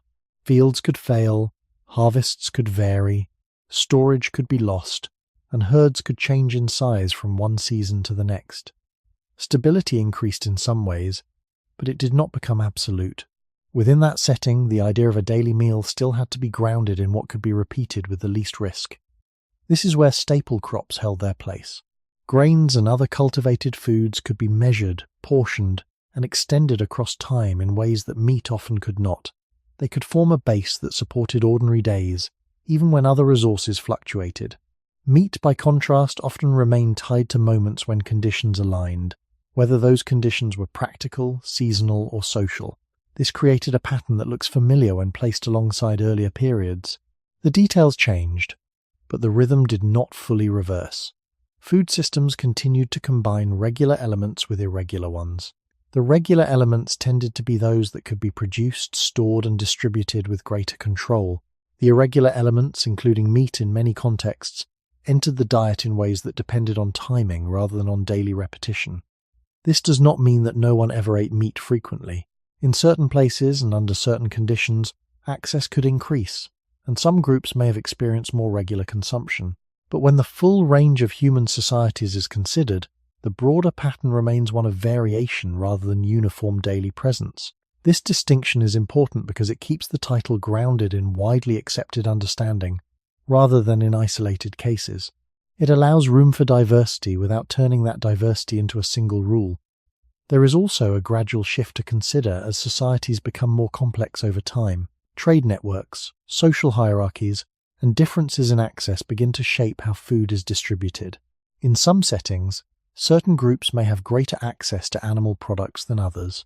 In others, meat may be reserved for particular occasions, roles, or positions within the community. This introduces inequality into the pattern, adding another layer between availability and daily consumption. Even if meat becomes more accessible at a larger scale, it may still not be evenly distributed across all individuals or across all days. The idea of eating meat every day begins to depend not only on environment and biology, but also on social structure and economic organization. For many people across long stretches of history, that combination did not support daily repetition. Instead, it produced a system where meat could be present, sometimes even regularly in certain contexts, but not universally or consistently across all lives. This reinforces the central theme that has been building across the earlier parts. The human story is not one of simple progression from scarcity to constant abundance. It is a story of changing systems, each with its own constraints, and in many of those systems, meat remained a food that did not anchor every day.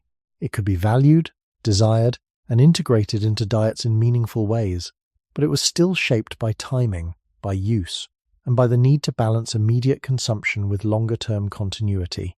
The body, moving through these shifts, did not need to be rebuilt for each new system. Its earlier flexibility continued to apply. It could function within farming societies just as it had within foraging ones, adjusting to different patterns of intake without requiring that one food become constant. This continuity across different ways of life helps explain why the title does not collapse when agriculture enters the picture. Instead, it becomes clearer. Even as humans develop new ways to produce and manage food, the deeper rhythm of eating often remained uneven, built on combinations of what could be repeated and what could not. Meat, in many cases, stayed on the side of what could not be fully stabilized. When all of this is taken together, the transition to agriculture does not mark a simple turning point toward daily meat consumption. It marks a shift in how food systems are organized, while still carrying forward older patterns of variation. The human diet becomes more structured in some ways, but it does not become uniform in the way modern life can now make it appear. And in that continuing mix of stability and irregularity, the absence of meat on many days remains consistent with the broader shape of human history, rather than standing outside of it. By the time human societies became more settled and more structured, meat had acquired another kind of meaning that went beyond nourishment alone. It was not only a food, it was often a moment. This is an important shift, because a food that appears as a moment is not the same as a food that forms the quiet background of every ordinary day. In many historical settings, meat seems to have carried this added weight. It could mark hospitality, gathering, ritual, labor completion, seasonal transition, or a household event that stood out from the normal flow of meals. This did not mean that meat was always rare in an absolute sense, nor that every society treated it in the same way. But across a wide range of historical contexts, there is a recognizable pattern. Staple foods tended to hold up daily life, while meat often entered it with a stronger sense of occasion. That distinction matters because it helps explain why meat could feel culturally important without being nutritionally constant from one day to the next. A food can occupy a large place in memory and symbolism, while appearing less often in routine practice. In fact, those two things often reinforce each other. The less ordinary a food is, the more likely it is to gather attention when it appears. Bread, porridge, grains, legumes, roots, and other repeated staples may sustain more of daily life, yet they do so quietly. Meat, by contrast, can become more visible precisely because it interrupts routine. It changes the texture of a meal, the arrangement of people, and sometimes the meaning of the gathering itself. This is one reason modern imagination can overestimate its everyday frequency in the past. What stands out in memory or written description is not always what happened most often. Historical records, when they survive, also tend to preserve what is noteworthy. A feast, a celebration, a religious offering, a generous household, an elite table, a seasonal slaughter, or a communal distribution of food is more likely to be noticed than an ordinary meal repeated countless times. This can create a distortion similar to the one seen in archaeology. Events involving meat are more visible because they are more memorable and more often recorded. The quieter meals built around staples leave a lighter mark, yet it is often those quieter meals that reveal the real rhythm of daily life. If meat was tied to occasions, then its presence tells us something about emphasis, not necessarily about repetition. It tells us that the food mattered, that it could carry weight beyond calories, and that its appearance could organize attention in ways other foods did not.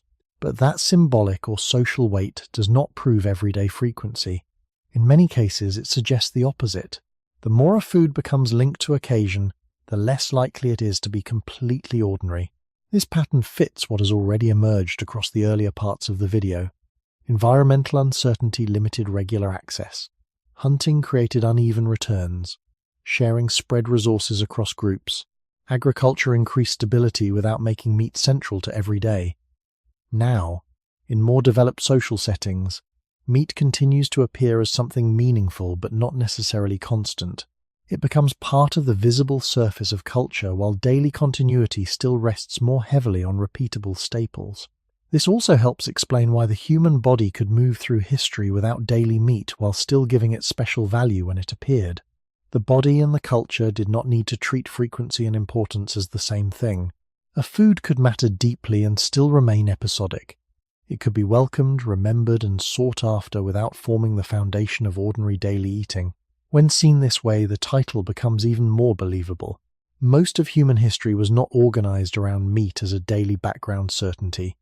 In many times and places, it functioned more like an event within the food system than the constant base beneath it. That event could nourish the body, strengthen relationships, and mark a moment. But once the moment passed, daily life would return to the foods that could carry it more quietly from one day to the next. And that quieter return may tell us more about normal human eating than the memorable moment ever did. When a food becomes tied to occasions, it begins to follow a different rhythm from the rest of the diet. It no longer moves quietly through every day. It gathers itself into certain times, shaped by calendar, custom, and social need. In many historical settings, meat appears within this kind of rhythm. It is prepared when people come together, when something is marked, when a household chooses to make a moment visible. This does not mean that every use of meat was ceremonial, but it does suggest that its presence often aligned with times that stood apart from ordinary repetition. A meal built around staple foods can pass almost unnoticed because it is familiar. A meal that includes meat may be remembered because it is not the same as yesterday. This difference in rhythm influences how often a food appears in daily life. A food tied to events cannot easily become part of every day, without losing the very distinction that gives it weight. If it appeared constantly, it would no longer mark anything. Its role would change. This helps explain why, in many contexts, meat remained associated with certain times rather than with all times. The structure of the calendar, whether formal or informal, creates spaces where some foods are more likely to appear. These spaces may be linked to seasonal cycles, to social gatherings, to labor patterns, or to shared practices that bring people together. Outside those spaces, daily eating returns to what can be repeated with less effort, less cost, and greater predictability.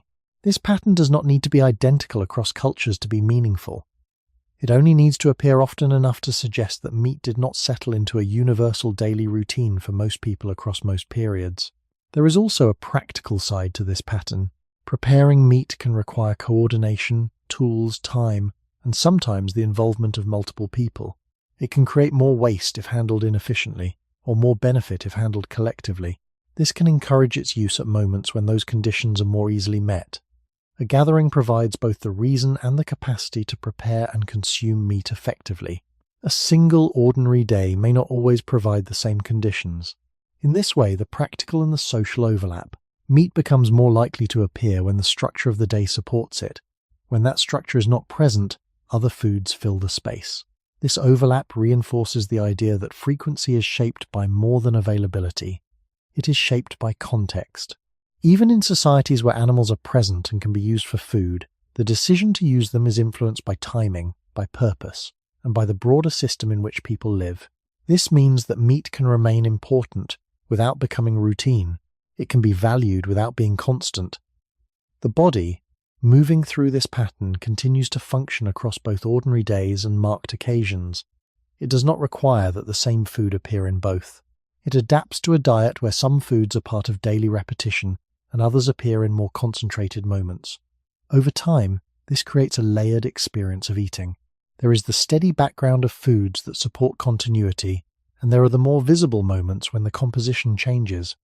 Both matter, but they do not play the same role. One carries the day forward, the other marks a point within it. When modern life is placed next to this pattern, the contrast becomes clear again. Today, the separation between ordinary and special can blur.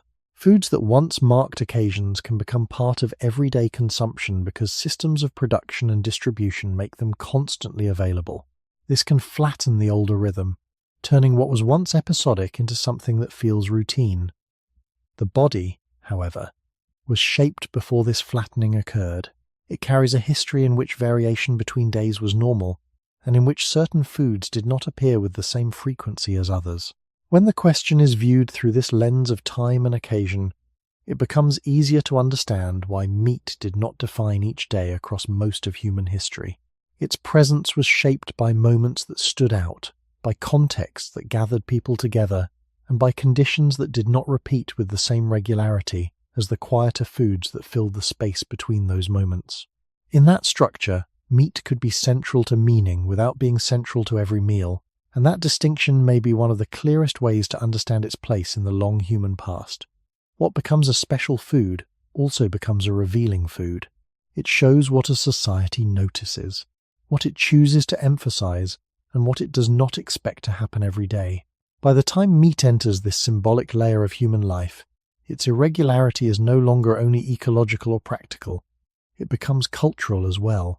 A food that helps define celebration, hospitality, ritual, or communal gathering is no longer simply part of the silent background of survival. It carries a change in atmosphere.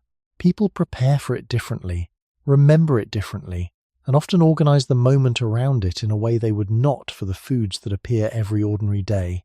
This is why the historical role of meat can feel larger than its actual frequency. It is more visible because it becomes attached to meaning, but meaning and repetition are not the same thing. In fact, the stronger the symbolic role becomes, the easier it is for frequency to be misunderstood. A food can stand at the center of a feast and still remain absent from most ordinary meals. That difference is essential to the title. If meat often entered daily life as something marked, something noticed, something that shifted the tone of a gathering, then its place in the long human story was likely not that of a constant background food. It was more often a concentrated presence that broke the normal rhythm rather than formed it. This pattern can be seen across many times and places in broad historical interpretation. Ordinary meals tend to be built from what is repeatable, affordable, manageable, and stable. Special meals tend to gather foods that are more costly, more labor-intensive, or more socially expressive. Meat often fits the second role more easily than the first. It may arrive at weddings, communal feasts, harvest moments, religious observances, family gatherings, or other shared events not because it is biologically required at those times, but because it carries weight that goes beyond nourishment. It changes the social meaning of the meal, and once a food begins to do that regularly, it becomes harder to imagine it also serving as the unnoticed base of every day. The body, however, remains continuous beneath both rhythms. It moves through ordinary meals and marked meals without requiring that the special become constant.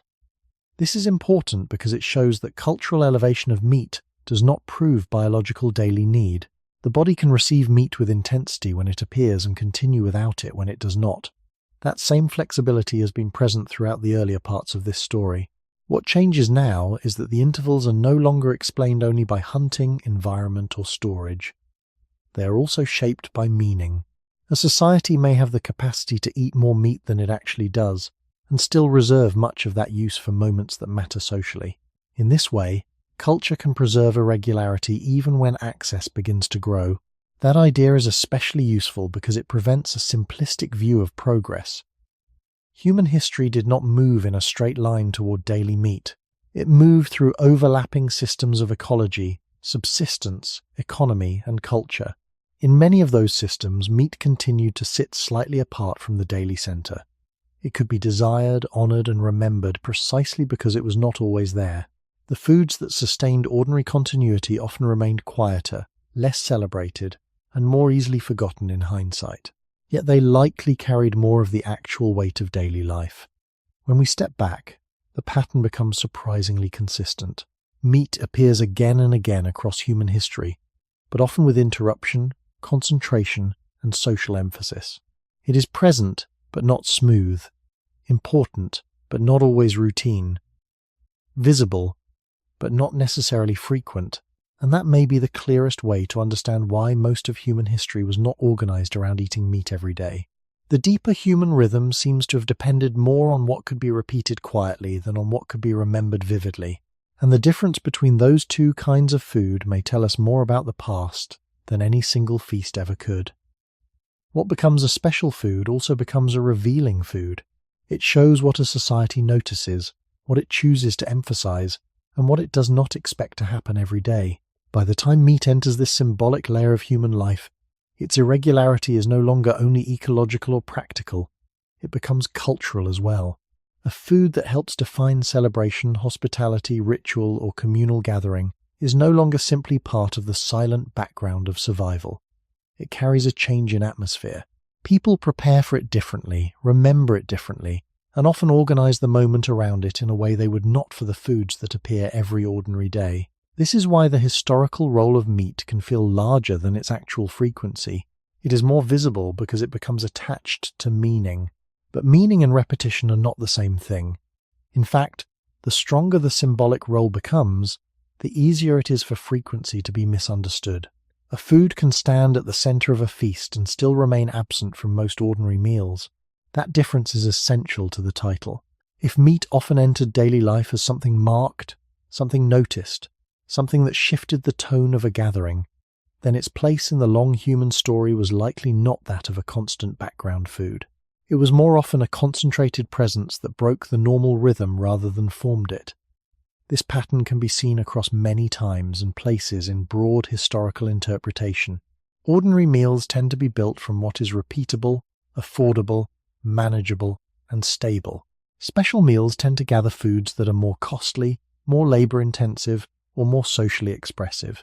Meat often fits the second role more easily than the first. It may arrive at weddings, communal feasts, harvest moments, religious observances, family gatherings, or other shared events not because it is biologically required at those times, but because it carries weight that goes beyond nourishment. It changes the social meaning of the meal, and once a food begins to do that regularly, it becomes harder to imagine it also serving as the unnoticed base of every day. The body, however, remains continuous beneath both rhythms. It moves through ordinary meals and marked meals without requiring that the special become constant. This is important because it shows that cultural elevation of meat does not prove biological daily need. The body can receive meat with intensity when it appears, and continue without it when it does not. That same flexibility has been present throughout the earlier parts of this story. What changes now is that the intervals are no longer explained only by hunting, environment, or storage. They are also shaped by meaning.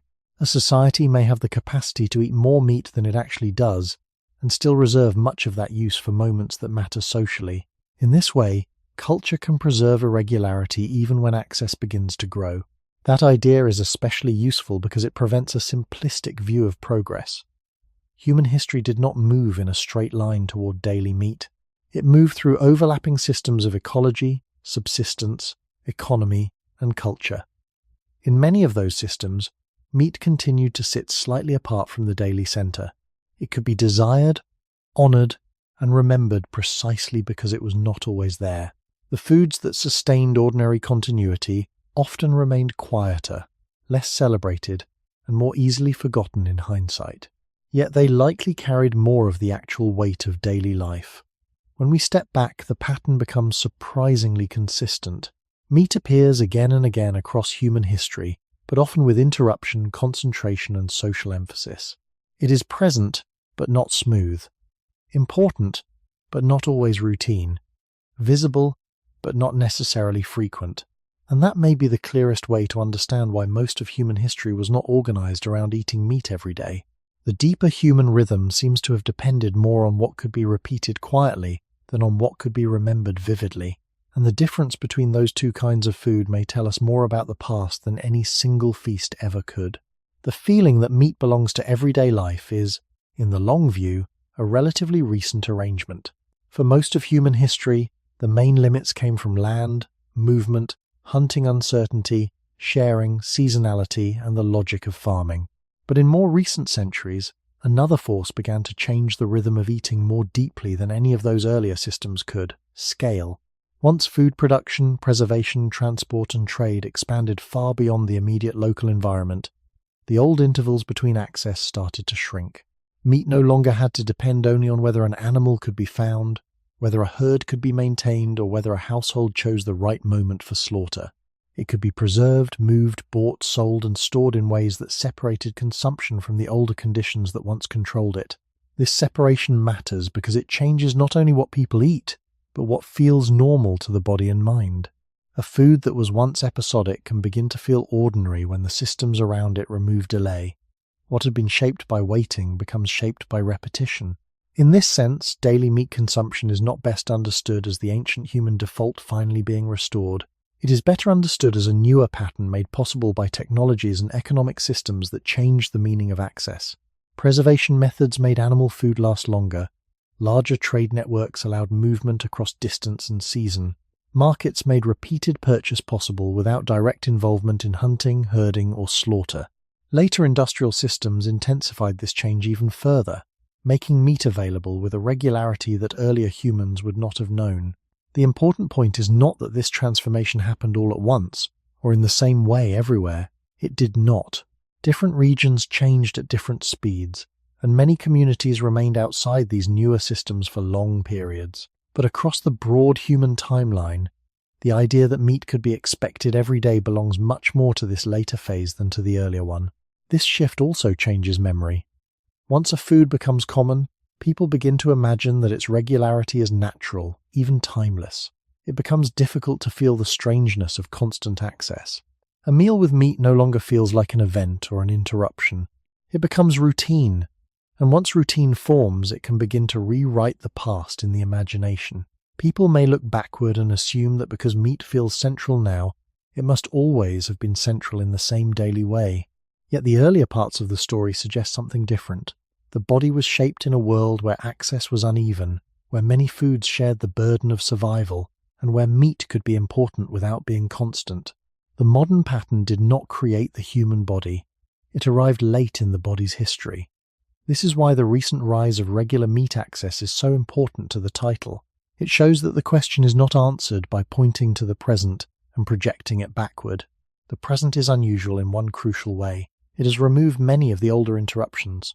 Refrigeration, preservation, trade, wage income, and mass distribution have all helped transform a once variable resource into something that can appear daily with little visible effort from the eater.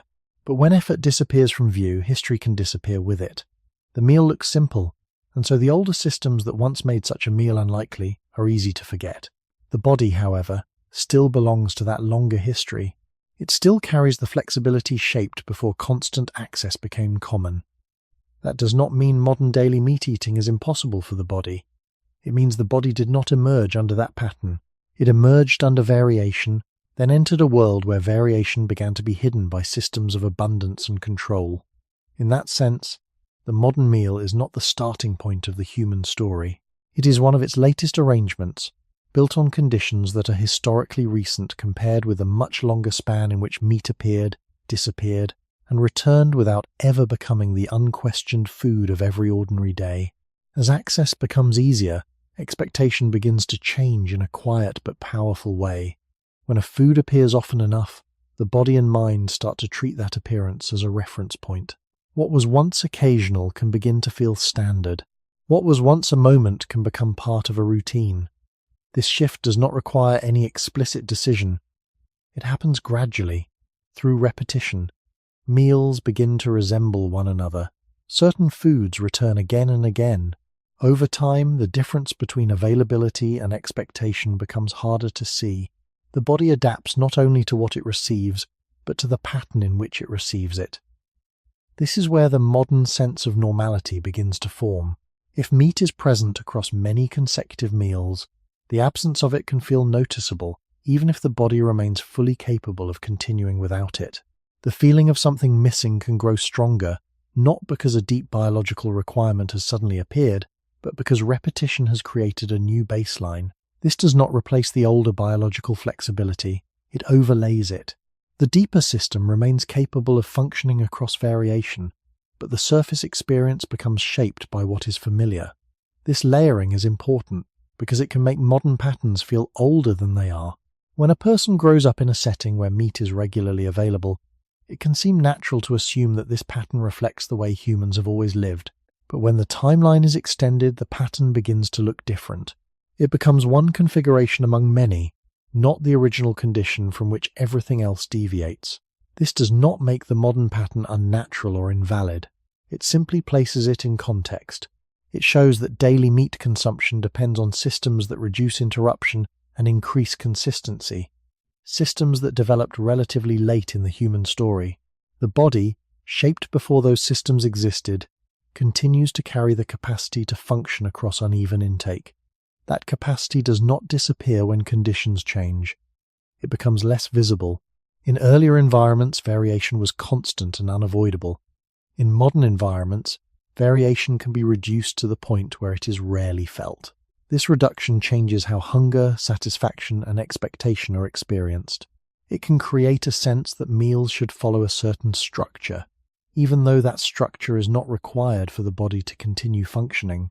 When this expectation is interrupted, the difference can feel like a problem, even if it is only a deviation from a recent pattern. This is where the title connects back to the present in a subtle way. The question is not asking whether humans can eat meat every day now. Clearly, in many places they can. It is asking whether that pattern reflects the deeper history of the body. The evidence explored so far suggests that it does not. It reflects a newer arrangement built on increased control over food systems rather than on the original conditions that shaped human biology. There is also a social dimension to this shift. As meat becomes more regularly available, it can lose some of its earlier association with special moments and become integrated into everyday meals. This changes how it is perceived. It becomes less tied to occasion and more tied to routine. But even this shift is not uniform across all societies. In some places, meat may remain relatively limited or associated with particular contexts, while in others it becomes more common. This variation shows that the modern pattern is not a single universal endpoint, but one possible outcome of changing systems. The body, existing within all of these variations, continues to respond in ways shaped by its longer history. It can adapt to regular intake, but it does not require it. It can process repetition, but it was not built around it. This distinction allows us to see the present more clearly without projecting it backward. The fact that meat can now appear every day does not mean that it always did. It means that the conditions have changed. When those conditions are set aside, the older pattern reappears, one of variation, spacing, and the ability to continue without a single food being fixed at the center of every day. This is why the feeling of normality must be handled carefully. What feels normal now is shaped by recent experience. What shaped the human body lies further back, in a world where food moved differently, where access was uneven, and where the absence of meat on many days was not an exception, but part of the ordinary structure of life. What becomes familiar can begin to feel ancient, even when it is not. This may be one of the most misleading effects of modern food systems. When a person lives for many years in a world where meat can appear at any meal, on any day, in any season, it is easy for that pattern to sink beneath awareness and take on the feeling of permanence. It no longer seems like one possible arrangement among many. It begins to feel like the arrangement, as though the body must have always been waiting for this level of regularity. But the longer human timeline suggests something much quieter and much less uniform. Regular access to meat is not the deep background of human life. It is a later layer placed over a much older history of interruption, substitution, and uneven return. This is why the modern meal can be so deceptive when used as a lens on the past. It presents a finished surface while hiding the systems that made that surface possible.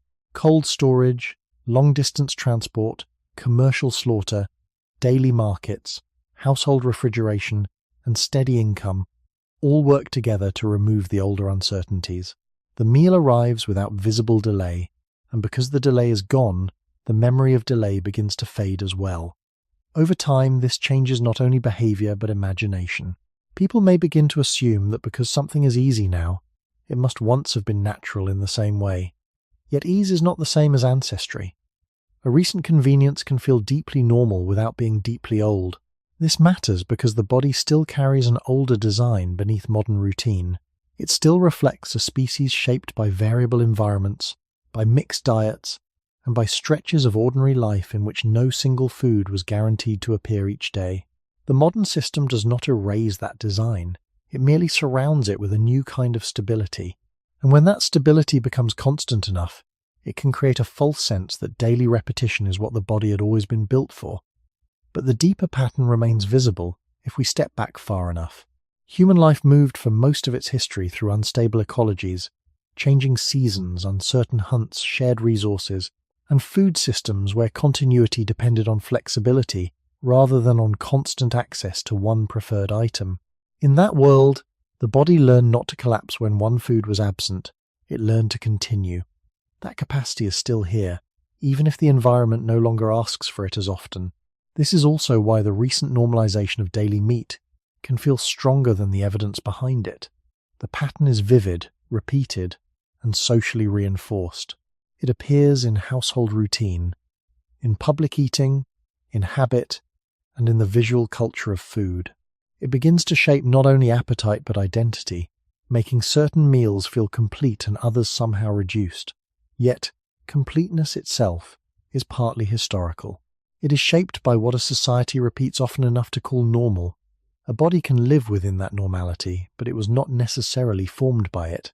When viewed across the full human story, daily meat consumption looks less like a biological default and more like a historically recent arrangement made durable by infrastructure.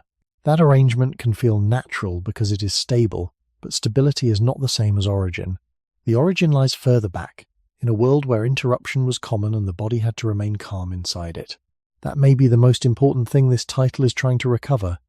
Not a dramatic claim about what humans never did, but a quieter sense of scale. The body we live in today may feel at home in repetition, but it was shaped much earlier by variation. And if that is true, then the modern expectation of daily meat says as much about the systems around us now as it does about the deeper history inside us, where food was never simply a matter of preference, but of timing, chance, and the long ability to continue without certainty. The modern body lives in a food world that moves much faster than the body's deeper history. Meals arrive on time, ingredients remain available across seasons, and repetition becomes so ordinary that it starts to feel invisible. This creates a quiet mismatch. The body that was shaped across long stretches of uncertainty is now surrounded by a system built to reduce uncertainty as much as possible. Food does not need to be tracked, gathered, waited for, or shared in the same older way. It can simply be chosen. And when choice becomes constant, expectation begins to harden around it. This is where the title starts to turn inward. The question is no longer only about what humans ate in the past, but about why the present can feel so different from the conditions that formed the body in the first place. A person today may feel that a meal without meat is incomplete, not necessarily because the body cannot function well without meat that day, but because repetition has trained appetite, satisfaction, and routine to expect a certain pattern. That expectation can feel biological even when it is partly historical. It can feel ancient even when it is relatively recent. The body is very good at learning repeated signals. If the same type of meal appears again and again, the body begins to organize hunger and fullness around that structure. Yet beneath that learned layer, the deeper human system remains older and more flexible. It still reflects a species that survived through mixed diets, interrupted access, and long periods in which no single food was guaranteed every day. This does not mean the body rejects modern regularity, it means the body did not originate inside it. The older design is still there, even when daily life covers it with habit. This helps explain why modern expectations can sometimes feel so firm. They are built not only from taste, but from rhythm. A repeated rhythm becomes persuasive. It teaches the body that normal means familiar, and familiar means right. But history suggests that familiar is not always the same as ancestral. For most of human time, food patterns were shaped by the movement of the land, by changing seasons, by social sharing, and by the uneven return of different resources. That world trained the body to continue across variation rather than to depend on constant repetition. The modern meal, by contrast, often reduces variation. It turns food into a stable daily arrangement. Meat, within that arrangement, can feel like a required center simply because it is no longer interrupted very often. This is the mismatch. The body is ancient, but the rhythm around it is recent. One was shaped by uncertainty, the other is shaped by access. When those two layers sit on top of each other, a person may mistake habit for deep necessity. The feeling itself is real, but its source may be closer to routine than to original design. This is not a claim that meat no longer matters, or that all people experience food the same way.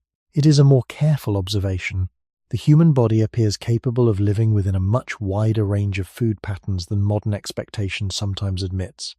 And that wider range makes sense only if the body was shaped before daily sameness became common. In that sense, the present can be misleading. It can make a repeated pattern feel universal, and it can make a recent arrangement feel old. But once the longer timeline is restored, the picture shifts. The modern body is not trapped in contradiction. It is simply carrying two histories at once, a deep biological history shaped by irregularity, and a recent daily history shaped by repetition. The tension between those two histories may be part of what we feel whenever a meal seems incomplete, even though the body itself has already known, for a very long time, how to continue without certainty. The deeper question is not whether the modern body can adapt to regular meat, but whether regular meat is what taught the body to become what it is. These are not the same thing. A body can live comfortably inside a pattern that did not originally shape it. It can settle into repetition, build appetite around it, and even begin to feel that repetition as normal. But normality in the present is not always evidence of origin. This is where the modern mismatch becomes clearer. The body responds to repeated meals with remarkable speed. It learns timing, texture, expectation, and reward. Over time, these repetitions become part of daily experience, and what is repeated often enough begins to feel like what should happen. A meal that does not match the learned pattern can feel incomplete, even if the body has received enough energy and enough variety to continue without difficulty. The feeling is real, but its meaning is not always simple. It may reflect not a deep biological demand carried unchanged from the beginning of human life, but a newer layer of familiarity built by stable access. This is why the present can be so persuasive. Repetition creates confidence.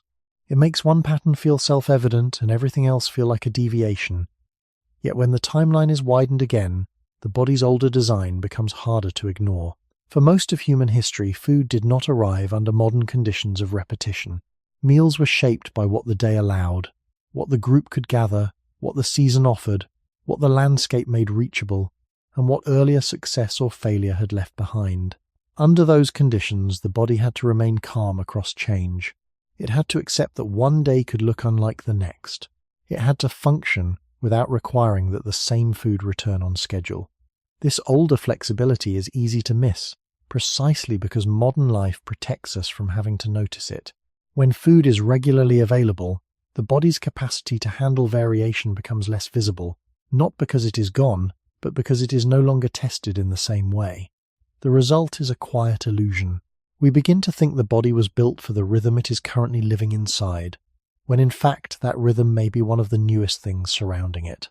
Meat becomes a powerful example of this, because it sits at the center of both history and habit. It mattered in the past, but it did not always arrive regularly. It matters now, and in many places it can arrive every day. The body stands between those two truths.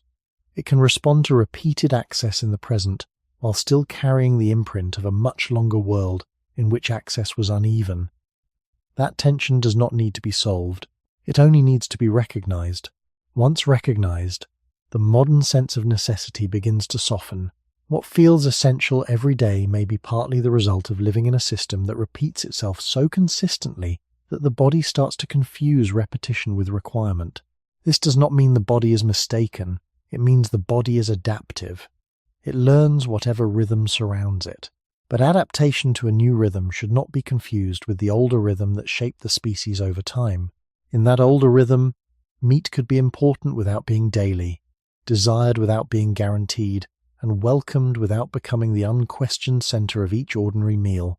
The body that emerged from that history was not fragile in the face of interruption. It was built within interruption. And that may be the clearest way to understand the mismatch that still lingers now. The modern world teaches the body to expect steadiness, but the deeper human past taught it something quieter and more durable. How to continue when steadiness does not arrive, how to remain functional when one kind of food is absent, and how to treat variation not as a failure of life, but as one of the oldest conditions life ever asked the human body to survive within. The body rarely announces the difference between what it has learned and what it has inherited. It simply responds. It responds to repeated meals, to familiar textures, to patterns that arrive often enough to become part of daily expectation. This is why the modern food world can feel so persuasive. It does not only feed the body, it trains it. A meal repeated often enough begins to seem complete by definition, while a meal built differently can seem somehow unfinished, even when the body remains fully capable of continuing without strain. This is the quiet tension at the center of the title. The body we live in today is highly adaptable, but that adaptability has two directions. It can learn a recent pattern very quickly, and it can also carry a much older pattern for a very long time. The difficulty is that these two layers do not always feel separate. They blend together until habit starts to sound like biology. Yet when we step back into the longer human past, the older pattern becomes easier to see. For most of human history, daily life did not teach the body to expect the same meal structure over and over. It taught the body to move through variation. One day might bring more plant foods. Another might include some animal food. A third might rely on what had been stored, gathered, or shared. The body was shaped inside those changing sequences, not outside them. This matters because it means the body's deepest stability was never built on sameness. It was built on tolerance for difference. That tolerance is still present now, even if modern life often covers it with repetition. The feeling that something is missing from a meal may therefore tell us two things at once. It may reflect a recent learned rhythm, and beneath that rhythm it may also reveal how quickly the body organizes itself around whatever appears regularly. But neither of those signals proves that the repeated pattern is the oldest one. In fact, the longer timeline suggests the opposite. What shaped the body first was not constant access, but interrupted access. Not one preferred food arriving every day, but a range of foods appearing in uneven proportions across time. Meat belonged to that range, sometimes important, sometimes absent, sometimes memorable, but not securely fixed at the center of each ordinary day. This does not make the present unnatural. It only makes it recent by comparison. The modern world has built an environment in which repetition is easier than it has ever been before. Foods that once required timing, luck, labor, or collective effort can now be encountered with almost no visible delay. That ease changes appetite. It changes routine. It changes what the body comes to expect. But expectation is shaped very quickly, while biological design is shaped across much longer spans. This difference in speed may be the deepest source of the mismatch. The world around the body has changed faster than the body's long history. As a result, the body can feel deeply at home in patterns that are historically new. It can learn them, depend on them emotionally, and even experience their interruption as a kind of small loss. Yet beneath that learned layer remains an older capacity, the ability to continue without constant repetition, to remain stable across changing inputs, and to treat variation not as a crisis, but as a familiar condition. When the title is viewed from this angle, the question becomes less accusatory and more reflective. It is not asking whether daily meat is wrong, nor whether the body rejects it.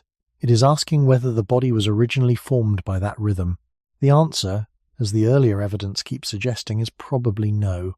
The body was formed in a much looser world, one shaped by uneven return, by waiting, by substitution, and by the quiet skill of continuing through meals that did not always look the same. That older world has not disappeared entirely. It still lives inside the body's flexibility, hidden beneath routine. And perhaps that is why the modern meal can feel so strangely convincing. It speaks to a body that can learn new rhythms very well, while also carrying an older memory of how to live without them. A long question like this does not end by proving that meat never mattered. It ends by changing the scale at which importance is understood. Across the modern day, it is easy to think of importance as frequency. If something matters, it should appear often. If it is valuable, it should be part of the routine. But the deeper human story keeps separating those two ideas.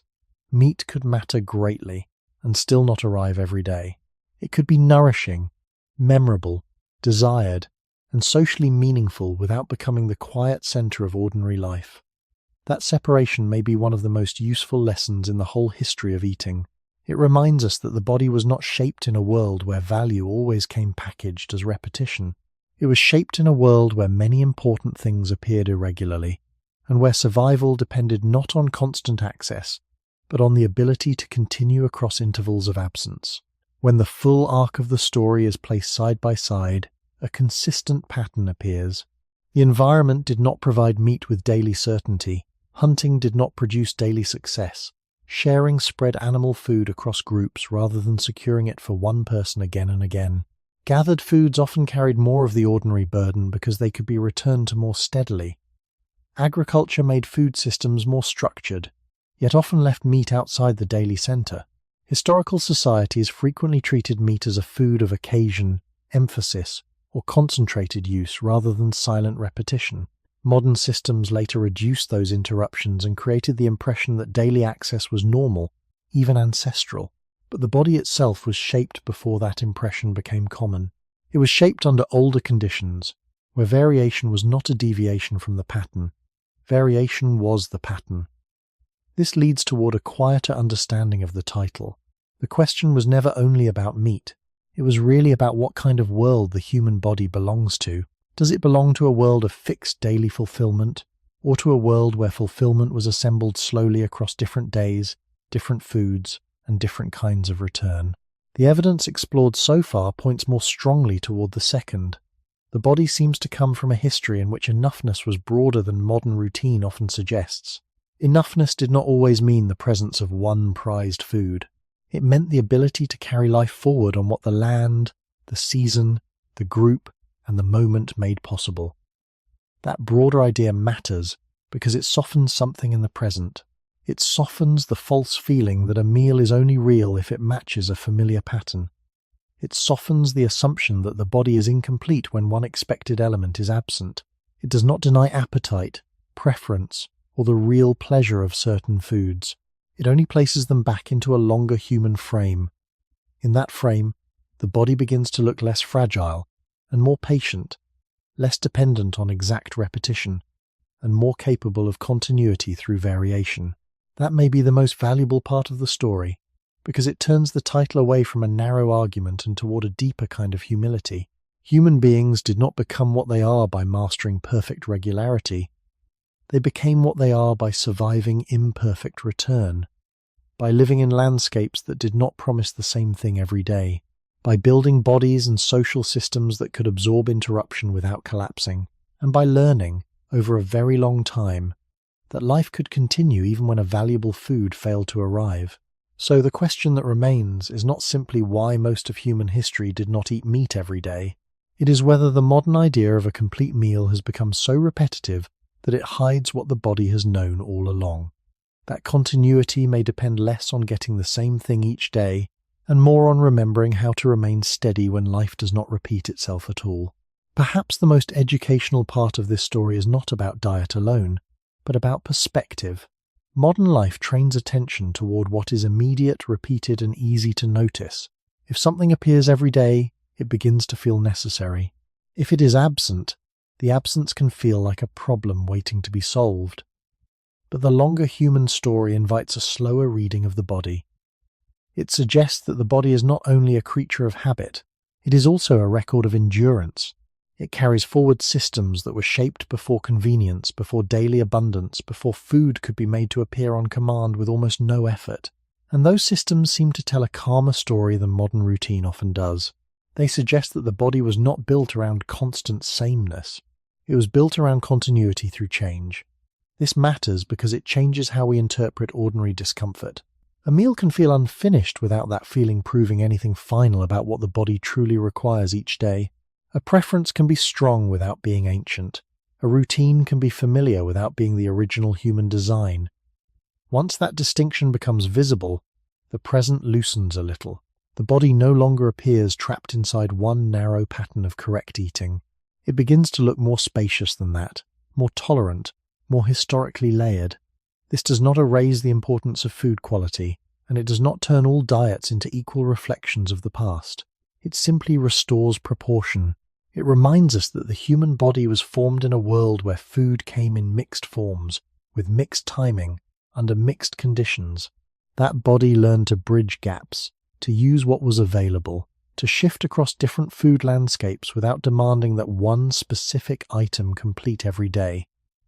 There is a kind of quiet dignity in that design. It suggests that human life was not sustained only by abundance, but by adaptability, not by perfect meals but by sufficient ones, not by the uninterrupted return of a single prized food, but by the ability to keep living when the world returns something different. In that sense, the title becomes more than a statement about the past. It becomes a way of looking at the present without being fully ruled by it. It asks whether repetition has become so powerful that it now speaks louder than history. It asks whether modern expectation has narrowed the meaning of enough, and it asks whether the body, beneath those expectations, still contains a wider memory of how to live. That memory may be one of the most useful things the past can offer now. Not because it tells us to copy prehistory, and not because it turns ancient life into a simple model for modern behavior. The past was difficult, uneven, and often harsh, but it still reveals something true about the body. It was shaped to remain steady inside variation. That truth can create a gentler understanding of ourselves. It can remind us that the body is not a machine that fails the moment routine is interrupted. It is an inheritance from a much older world, one that learned patience long before modern food systems taught expectation. And if there is a final value in following this question all the way to the end, it may be this. Human beings are often more durable than their habits make them seem. The body has lived through longer intervals, deeper uncertainty, and far more changing food patterns than modern routine allows us to feel. It has done so not by insisting that the world repeat itself perfectly, but by carrying forward the quieter skill of adjustment. So when we think again about why most of human history did not eat meat every day, the answer may lead to a larger lesson than the title first suggests. The body's deepest strength may never have been its ability to receive the same thing over and over. It may have been its ability to remain human, thoughtful, social, and alive even when the world answered hunger with variation instead of certainty. At the very end, the question no longer needs to be answered in the way it first appeared. It does not need a sharp conclusion or a fixed rule about what humans should or should not eat. Instead, it opens into something slower and more reflective. It reveals that the human body is not built around certainty in the way modern life often suggests. It is built around continuity in the absence of certainty. This is a subtle difference, but it changes everything. A body shaped by certainty expects repetition. A body shaped by continuity learns to remain steady even when repetition does not come. Across most of human history, food did not arrive in a perfect sequence. It came in fragments, in mixtures, in cycles that did not always align with expectation. Meat was part of that movement, sometimes present, sometimes absent, sometimes remembered more clearly than the quieter foods that filled the space between. The body did not demand that it appear each day. It learned to continue across the days when it did not. That is the deeper pattern. And that pattern has not disappeared, even if it is harder to notice now. The modern world has softened interruption. It has shortened the distance between desire and access. It has made repetition easy enough that it begins to feel like a requirement. But beneath that layer, the older structure remains unchanged. The body still carries the ability to function across variation, to move calmly through different kinds of meals, and to remain stable without needing the same food to return again and again. This is not a rejection of the present. It is a quiet reminder of scale. What feels necessary today may be shaped by a system that did not exist for most of human time. What feels incomplete may be a reflection of habit rather than a reflection of deep biological need. And what feels like a break in routine may simply be a brief return to a much older rhythm that the body still understands. When we listen to the body in that longer way, the meaning of enough begins to shift. Enough is no longer defined by the presence of one expected element. It becomes something broader, something that can be assembled across time rather than completed in a single moment. A meal can be sufficient even if it does not match the pattern of yesterday. A day can be complete, even if one familiar food does not appear. The body, shaped across generations that lived without daily certainty, already knows how to recognize that kind of enoughness, even if modern habits sometimes make it harder to feel. This is where the story becomes quietly reassuring, not in a way that gives instructions or replaces one rule with another, but in a way that restores perspective. It shows that human life has always depended on more than perfect repetition. It has depended on patience, on adjustment, on the ability to continue through uneven conditions without losing balance. That ability is still present now. It does not need to be rebuilt. It only needs to be remembered. And so the question that remains at the end is not something that can be closed with a final answer. It stays open, just as it began. If the human body was shaped in a world where meat did not arrive every day and where life continued anyway, then what part of us is actually speaking when we feel that something is missing now? And how much of that feeling belongs to history? And how much belongs only to the patterns we have learned to repeat today?